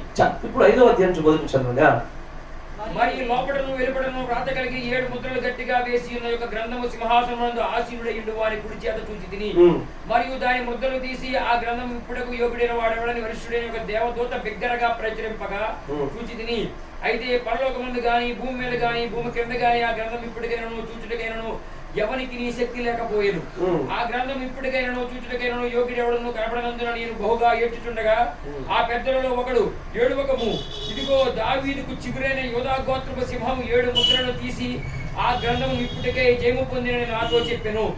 మరియు సింహాసనమునకును ఆ 4 జీవులకును పెద్దలకును మధ్యను వధింపబడినట్టుండిన గొర్రె పిల్ల నిలిచి ఉండేటు చూచి తిని. ఆ గొర్రె పిల్లకు 7 కొమ్ములను 7 కన్నులను ఉండెను. ఆ కన్నులు భూమి అందరికి పంపబడిన దేవుని 7 ఆత్మలు. ఆయన వచ్చి సింహాసనమునందు ఆసీనుడైయుండు వారి కుడి చేతిలో నుండి ఆ గ్రంథమును తీసుకొనెను. ఆయన దానిని తీసుకున్నప్పుడు ఆ 4 జీవులను వీణలను ధూపద్రవ్యములను నిండిన సువర్ణ పాత్రలను పట్టుకుని ఉన్న ఆ 20 పెద్దలను చూడండి. సింహాసనం పైన ఒక ఆయన కూర్చొని ఉన్నాడు. ఆయన చేతిలో 7 ముద్రలు కలిగి ఎట్లా ఉంది పుస్తకం? అది విప్పబడినట్టు కనపడుతుంది. ఎదురుగా వధించబడినటువంటి రక్తాలు కారుతున్నట్టు ఒక గొర్రెపిల్ల వచ్చింది. ఆమె ఎందుకు రక్తం కారుతుంది? ఆయనకి ఆ రక్తం వెనుకలు ఏముంది? ఒక స్వరం ఉంది, ప్రాణంతో స్వరం వస్తుంది. ఎందుకు ఆయన ఇంకా చేస్తామంటే, అయ్యా తెలిసిందని కూడా క్రైస్తవులకు వచ్చిన తర్వాత దేవుడు నమ్మిన తర్వాత ఈ మతం అంగీకరించిన తర్వాత చాలా వరకు మనకు తెలిసి పడిపోయా చూసావు. నువ్వు పడిపోయిన తర్వాత మళ్ళీ నువ్వు అంగీకరించబడుతున్నావు చూసావు. అది కేవలం ఆయన రక్తం నిన్ను ఇది నా వారు అని పిలుచడం వలనే. నువ్వు ఎన్నిసార్లు పట్టావో ఎన్నోసార్లు ప్రభు ఇకపైన నేను ఇది చెయ్యబాయా అన్న 2వ రోజే పడిపోయాను. అయినా సరే ఆ రక్తం ఏమన్నా తెలుసా? నువ్వు నా వాడని మళ్ళీ హక్కును చేర్చుకుంది ఆ రక్తం. కానీ ఆ రక్తం గురించి మాట్లాడుతూ మాట జాగ్రత్తగా వినండి. 1963లో సన్సెట్ అనేటువంటి ఒక పర్వతం పైన 7 దూతల సమూహంలో బలిష్ఠుడకు దేవదూత దిగి వచ్చి ఉన్నాడు. ఆ దేవదూత దిగి రావడానికంటే ముందు పరలోకంలో జరిగిన సంగతులే ప్రకటన 4:5. ఆయన ఈ భూమి మీద ఉన్న 7వ దూతకి ఆ 7 ముద్రల పుస్తక విమోచన అప్పచెప్పాలంటే ఆ సింహాసనం ఉన్న దగ్గరికి తీసుకోవాలి మొట్టమొదటిగా. అక్కడ నుంచి తీసుకొని ఇక్కడ కింద ఉన్న దూతకి ఇవ్వాలా? కరెక్టే కదా? ఒకసారి ఆలోచించండి. ఇప్పుడు అక్కడ ఉన్నటువంటి ఆయన ఎవరు? దేవుడే. కానీ ఆ అత్యున్నతమైన సింహాసనం మీద కూర్చున్న వాడు ఎలాంటి మెర్సీ అంటే తప్పు చేసిన వాడిని తప్పు అంటాడు, మంచి చేసిన మంచి అంటాడు. కానీ మధ్యలో ఉన్నటువంటి రక్తాలు కారుతున్న ఈ గొర్రె పిల్ల అయినటువంటి యేసుక్రీస్తు మాత్రం ఏమంటాడు? తప్పు చేశారండి మీరు అని సాధారణంగా దాచిపెట్టి ఎక్కడా చేయలేదండి. చూపించు, కావాలంటే పేరు చూపించు, ఎక్కడ చూపించు, వీడియో చూపించు. Video support video format is not supported. సాధారణంగా చూపించే ప్రయత్నం video format is not supported. చేసాను సార్, రికార్డు దొరక సార్. అది లేదది. ఎందుకు అంటే అక్కడ దాకా బాగుంది, కానీ ఇక్కడ ఆ గ్రంథములు తీసుకొని వస్తున్నటువంటి ఆ పరిస్థితిని బట్టి దేవుని యొక్క ప్రవక్త ఒక మాట మాట్లాడుతున్నాడు. నీవు నేను ఇప్పటి వరకు సజీవుడుగా ఉండడానికి, దేవుడిలో ఉండడానికి, మన తప్పిదాలు క్షమించబడడానికి గల కారణం తెలుసా? మనకు మధ్యవర్తి ఉన్నాడు కాబట్టి. హెబ్రీలో 12:20 చూసాను ఏమని? శ్రేష్టమైన ప్రోక్షణ పలుకులకు మనం వచ్చి ఉంటే ఆయనే మన మధ్యవర్తి అన్నాడు. ఆమేన్. ఇప్పుడు మధ్యవర్తి అంటే ఏంటి? నేను తప్పిదాలు చేసినా నాకు లాయర్ని పెట్టుకున్నాను, నేను వకీలు పెట్టా. ఈ వకీలు ఏం చేస్తాడంటే నేను ఎంత తప్పు చేసినా వచ్చి నా పక్షాన వాదించి నన్ను నిర్దోషిగా చేస్తా ఉన్నాడు ఆయన. సార్ ఒకరోజు ఏం జరిగిందంటే ఇట్లాగే వకీలు ఉన్నాడు అని చెప్పేసి తెలిసి తెలియక ఇంకో తప్పిదం చేశారు. చూస్తే వకీలు లేడు, వేరే ఊరికి వెళ్ళాడు. అయ్యా చూస్తుంటే వకీలు లేడు కదా. ఒక్కసారి సందర్భాన్ని విషయం సంఘకాలకు మరి ముద్రలకు మధ్య ఎడమని వర్తమానం చూడండి. అయ్యా నేను విమోచన గ్రంథంలో ఉన్న మాట చెప్తాను. ఆది నుంచి అనాది నుంచి దాచిపెట్టబడిన మర్మాలు విప్పే విమోచన గ్రంథం గురించి చెప్తా ఉన్నా. నా మాట వినండి. ఎడమ అనే వర్తమానంలో 210వ పేరు చూడండి.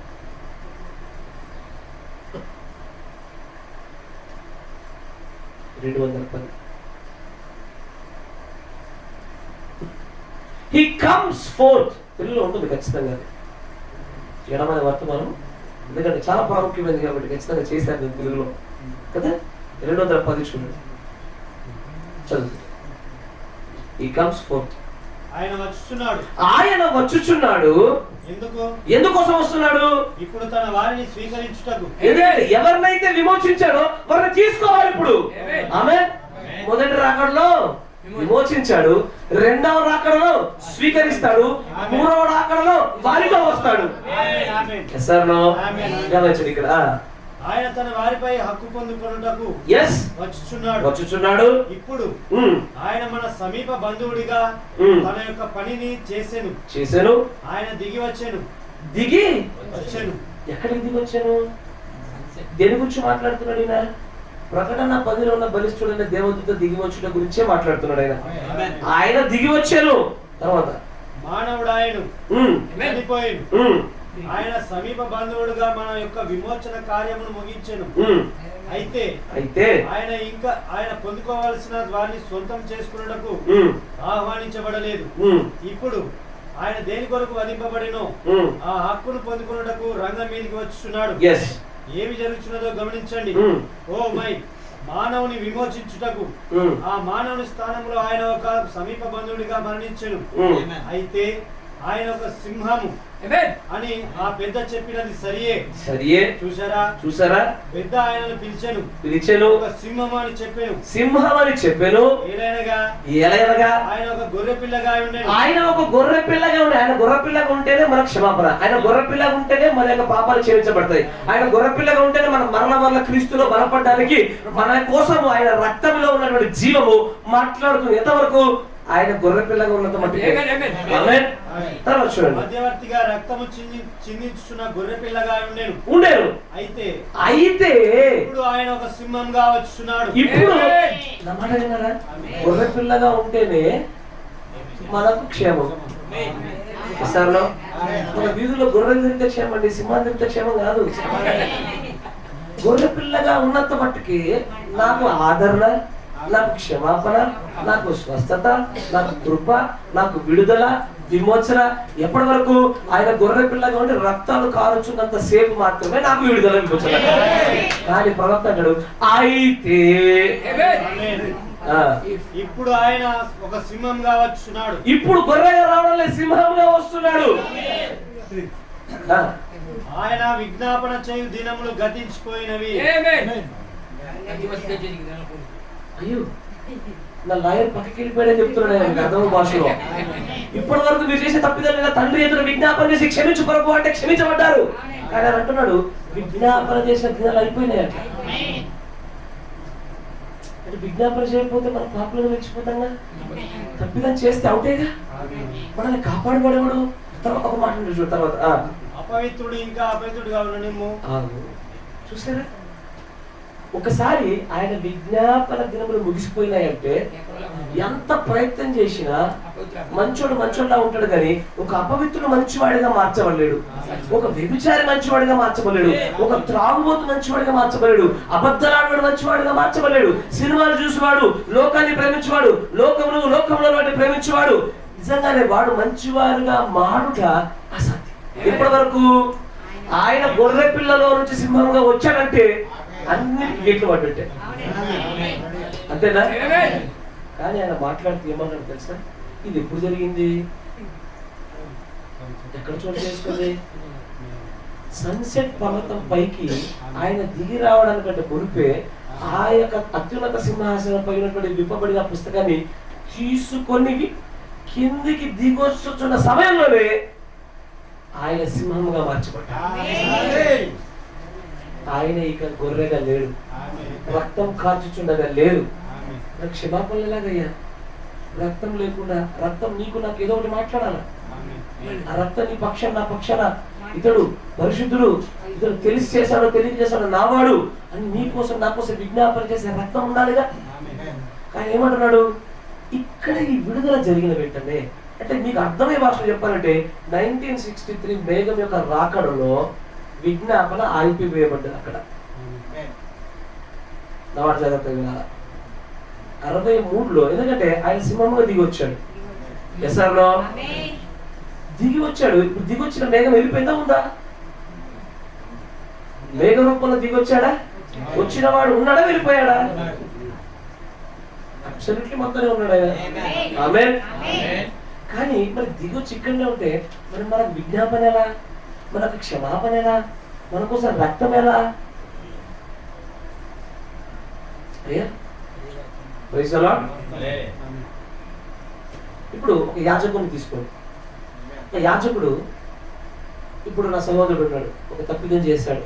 ఆ తప్పిదానికి సరిపడేటువంటి ఒక జంతువుని తీసుకొచ్చాడు. అతను ఏం చేయాలి? అతను అక్కడ చేయి పెట్టి తన పాపాలు ఒప్పుకోవాలి. ఆమేన్.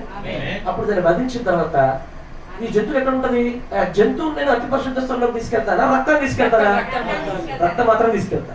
నేనేం చేసా? ఆ రక్తం పట్టుకున్నాను, పరిశుద్ధ స్థలం దాకా, అతి పరిశుద్ధ స్థలం దాకా, కృపా సింహాసనం కనబడుతుంది, దానిపై 7 మార్లు ప్రోక్షించా. ప్రోక్షించాను కదా, కింద ఎక్కడ పెడతానా? జంతువులు పెడతానా? అంటే కృపా సింహాసనం రక్తం పెట్టి నేను వచ్చేసా. మరి బయటకు వచ్చా అక్కడే ఉన్నానా? ప్రధాన యాజకుడు బయటకు రావాలి. అట్లాగే 1963లో ఇంటర్సెసరీ వర్క్, మధ్యవర్తిత్వం పని ముగిసిపోయింది. మధ్యవర్తిత్వం పని లేదు. కానీ ఆయన ఏం చేశాడంటే తనలో ఆయన అంటాడు, తన రక్తములో రక్షించబడవలసిన ఆ చివరి ప్రాణం కొరకు, చివరి వ్యక్తి కొరకు ముందుగానే కృపా సింహాసనం ప్రోక్షించి వచ్చాడు ఆయన. అంటే దాని అర్థం ఏంటో తెలుసా? అక్కడ అంటాడు చూడండి, ఒక వర్తమానం చూపిస్తాను, నేను చెప్పి ముందు చెప్పే ప్రయత్నం చేస్తాను చూడండి. 65-0426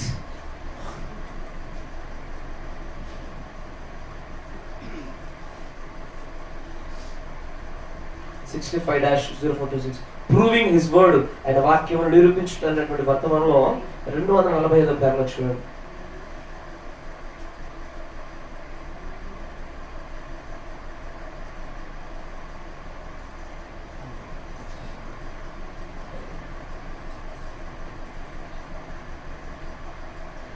అండ్ జీసస్ తెలుగులో ఉందా? చదవండి. కాదు, and Jesus came to redeem those. ఆయన వాక్యమును గురించి వాక్య వర్తమానం అదే 245 పేరా.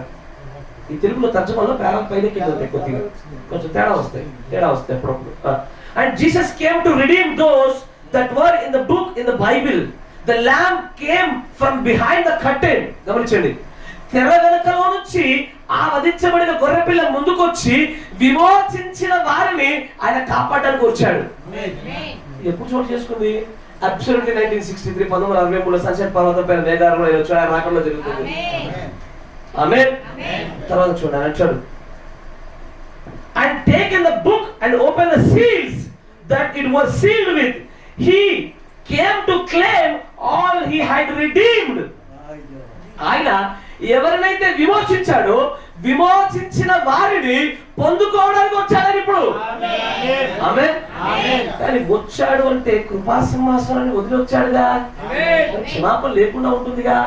ఇక్కడ అసలు విషయం చెప్తున్నాడు ఆయన. చూడండి ఏమంటాడు, he is the intercessor now.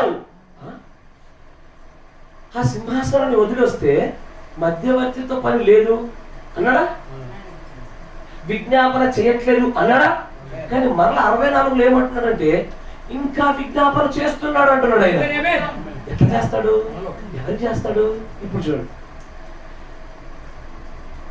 an intercessor making intercessions for those who has redeemed. అంటే 1963 తర్వాత విమోచించబడిన వారికి మాత్రమే రక్తము. మాట జాగ్రత్త. 63లో వచ్చినటువంటి ఆ మేఘము తర్వాత ఆయన రక్తం ఎలా వేళలా ఇంటర్సెసరీ. నా మాట వినండి, రక్తంలో స్వస్థత ఉంటుంది. స్వస్థత ఈ లోకంలో ఈ భూలోకంలో అందరికీ జరుగుతుంది. కానీ మధ్యవర్తిత్వము, మీరు వింటున్నారా? మీకోసం ఆయన రక్తం ప్రాధాయపడి మిమ్మల్ని క్షమించినట్లుగా చేసే కార్యము 1963 తర్వాత ప్రపంచానికి లేదు. కేవలం వధువుకే ఉంది. నీకు మాత్రమే ఉంది వధువా. ఈ రోజున అందుకే ఆయన ప్రకటన 20లో ఉన్న మాటలు అపవిత్రులుగా ఉండనివ్వు. నువ్వేం చేయలేదండి, వాటి ఒక్కరు చేర్చలేవు. అన్యాయస్తుగా ఉండనివ్వు, నీతిమంతుడు ఉండనివ్వు, పరిశుద్ధులు ఉండనివ్వు అంటాడు ఆయన. ఎందుకంటే 63 తర్వాత ముద్రలు తెరవబడిన తర్వాత రక్తం నిల్చున్నది కానీ వధువుకే నిల్చున్నది. ఈ మాట నేను నిరూపించుదురా? ముద్రల తర్వాత ఎవరి పరిస్థితి వాళ్ళదని చూపించుదురా? ప్రకటన 22వ అధ్యాయం.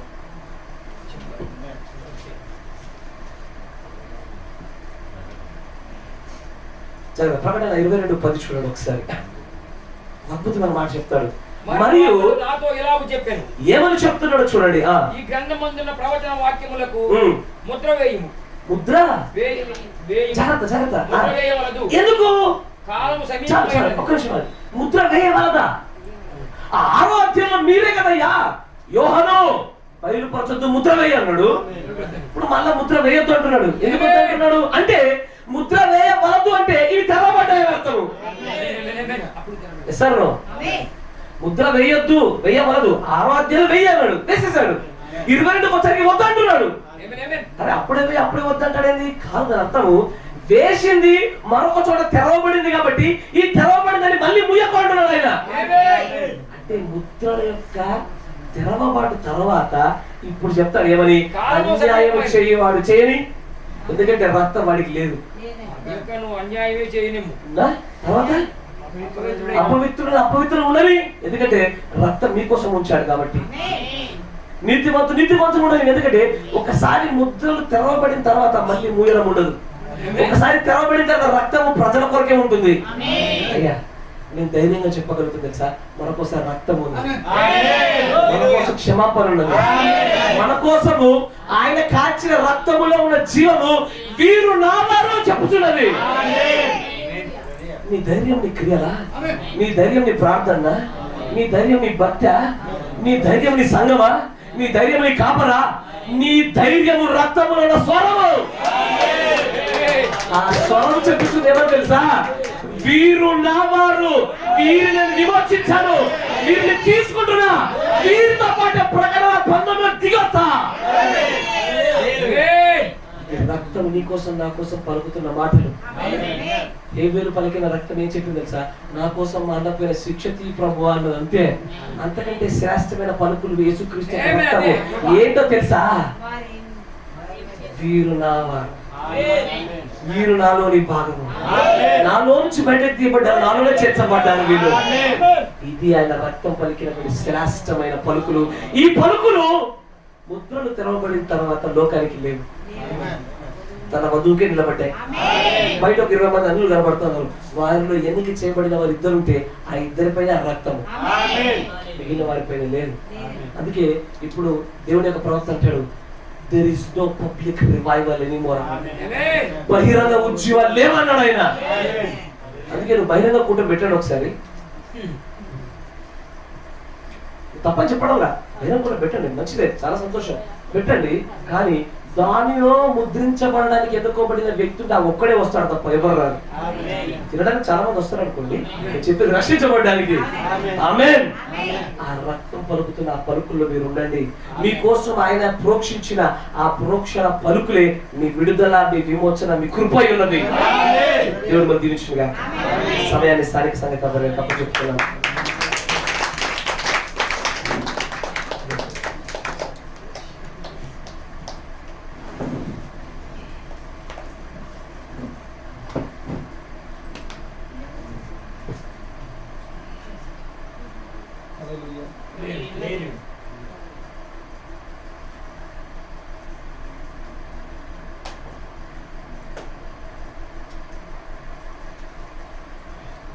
హల్లెలూయా.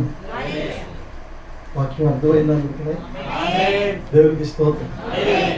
కోటలు అయిపోయిన తర్వాత అడుగుతాను, అందుకేనా ఎవరికేం అర్థమైందో దేవుడికి స్తోత్రం. అయితే దేవుని ఎన్నికలో ఉన్నవాడు ఖచ్చితంగా అర్థమవుతుంది. అవునండి. మరి నిశ్చయంగా చక్కటి వర్తమానం దైవం అందించారు. వారికి ప్రత్యేక వందనాలు తెలియజేస్తున్నాను. మరి నిశ్చయంగా మన కొరకు మరి ఆయన స్వరము, అందుకే మన ప్రవక్త ఆయన స్వరము వినుము అని, ఆయన స్వరము వినుము. అర్థమైందండి. ఆ స్వరము చూడండి, స్వరం అందరూ వింటారు,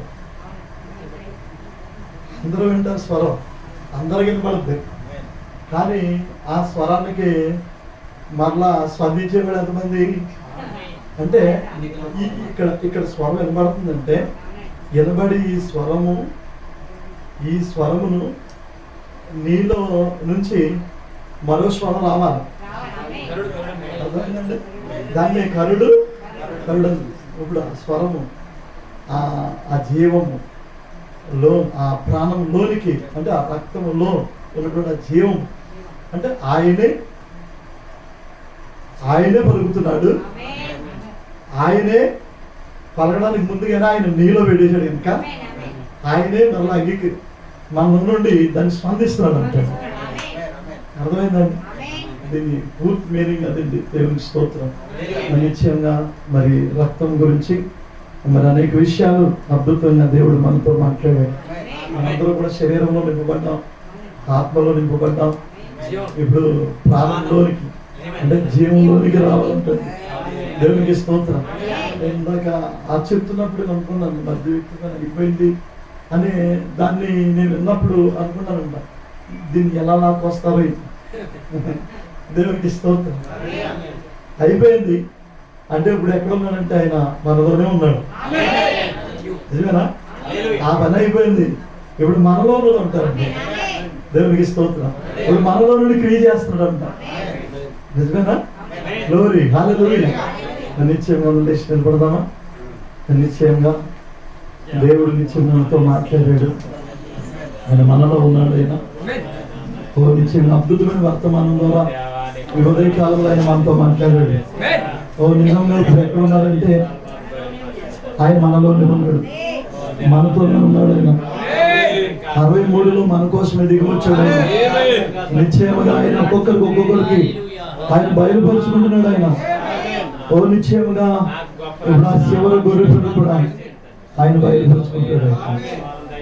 నిశ్చయంగా అద్భుతంగా దేవుడు మనకు సహాయం చేసే దేవుడు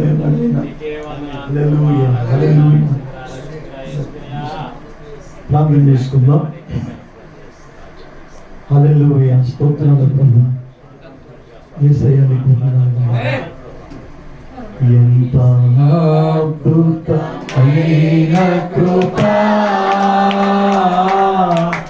ఎంతో మధురమైన స్వరం, ఎంత అద్భుతమైన కృప, ఎంతో మధురమైన స్వరం. నా వంటి పాపిని నా వంటి నీచుని రక్షించెను, నా వంటి పాపిని ప్రేమించెను, నా వంటి నీచుని రక్షించెను. కృపా కృపా కృపా కృపా ఈ కృపా ఈ కృపా ఈ కృపా ఈ కృపా ఎంతో అద్భుతమైన కృపా,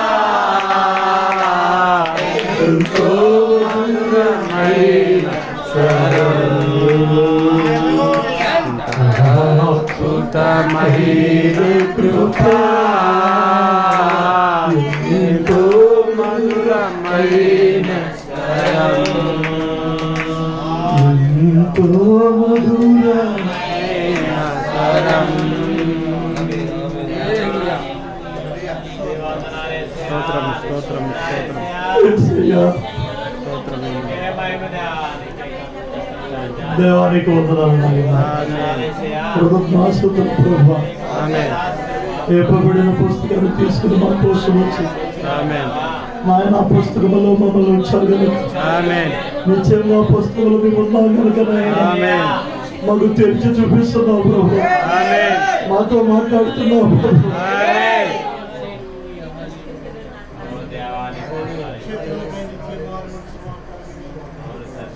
యేసయ్యా నీకు వందనాలు ప్రభు. ఎన్నికలో ఉన్నవాడికి మాత్రమే ఇప్పుడు ఆయన ఎందుకు వచ్చాడంటే బయలుపరుచుకోవడానికి వచ్చాడు. నీలో ఉన్నానని నువ్వు నమ్ముతున్నావా? నీలో ఉన్నానని రుజువు చేసుకోవడానికి వచ్చాడు. నిశ్చయముగా ఆయన జీవము నీలో ఉన్నదా? నిశ్చయముగా ఆయన స్వరం నీలో ఉన్నదా? ఆయన వాక్యం నీలో ఉన్నదా? దేవానికి వందనాలు తండ్రి. ఈశ్వరానికి స్తోత్రాలు ప్రభు. స్తోత్రాలు తండ్రి. దయామయుడు, కృపామయుడు, కనికరము కలిగిన దేవుడు ప్రభు. ఉదయకాలంలో అద్భుతంగా మా కోసం దిగి వచ్చి మాట్లాడిన దేవుడు ప్రభు. నాయన అవును ప్రభు. నాయన ఇదిగో పరిశుద్ధాత్మ పొందుకున్నా కానీ నాయన ఇదిగో తప్పిపోకుండా ఉండాలంటే ఈ స్వరములో మేము స్వరముగా మారాలి, వాక్యములో వాక్యంగా మారాలి. నా ఎముకలో ఎముక, నా మాంసములో మాంసమా. ఓ అవును ప్రభు, నీ వాక్యానికి మేము అలా సెట్ అయిపోవాలి ప్రభు. అందుకే నీకు వందనాలు చెల్లిస్తున్నాను. దేవాలయంలో కూడి వచ్చిన బిడ్డలందరినీ కూడా దీవించున్నాను, ఆశీర్వదించున్నాను ప్రభు. ఇదిగో వీళ్ళు స్వస్థపరిచాను, బలహీనలు బలపరిచాను, అవిశ్వాసాలు విశ్వాసాలుగా మార్చాను ప్రభు. ఇదిగో ఇక్కడ వాక్యం వింటున్న బిడ్డలకు ఎవరికైనా అర్థం కాకపోతే నాయన అంతరంగానే మీరు తెరవండి నాయన, బయలుపరుచుకో ప్రభు. ఆ జక్కయ్యకి బయలుపరుచుకున్నట్టుగా, సమరస్త్రీకి బయలుపరుచుకున్నట్టుగా ప్రభు, పాపత్రుల స్త్రీ బయలుపరుచుకున్నట్లుగా, అవిద్యలేని పాపాలకు బయలుపరుచుకున్నట్లుగా ప్రభు ఈ కూటాల్లో కూడా అనేకులకు బయలుపరుచుకున్నారు. సహాయం చేయమని ప్రార్థిస్తున్నాను. గొప్ప దేవుడిగా రుజువుపరుచుకో ప్రభు. వాక్యం అందించిన సేవకులు కూడా దీవించండి. పోయిన శక్తి కంటే రెట్టింపు శక్తితో నింపు నాయన, నడిపించు నాయన, బలపరచు నాయన. సాయంకాల కూటాన్ని కూడా మరలా సిద్ధపరచు నాయన. అనేక విషయాలు మేము నేర్చుకోవడానికి ప్రభు మీరు మాకు సహాయం చేయాలి ప్రభు. ఈ 5 కూటాల్లో ప్రభు అనేక విషయాలు మేము గ్రహించడానికి ప్రభు చూపు నాయన సహాయం చేతండి. గొప్ప దేవుడిగా రుజువుపరుచుకుని ఘనత మహిమ ప్రభావములు మీరే పొందుకోమని, మేలు చేయమని, సహాయం చేయమని, నీ విమోచన ప్రణాళికలో మమ్మల్ని చూపించమని, మాకు సహాయం చేయమని యేసుక్రీస్తు నామములో వేడుకుంటున్నాము. యేసు రక్తమే జయం, జయము జయము జయం కలుగుగాక. యేసుక్రీస్తు వారి యొక్క కృపా సమాధానము అందరికీ తోడే నడిపించి బలపరిచి కృప చూపి కాపాడను గాక. సాయంకాలం మరి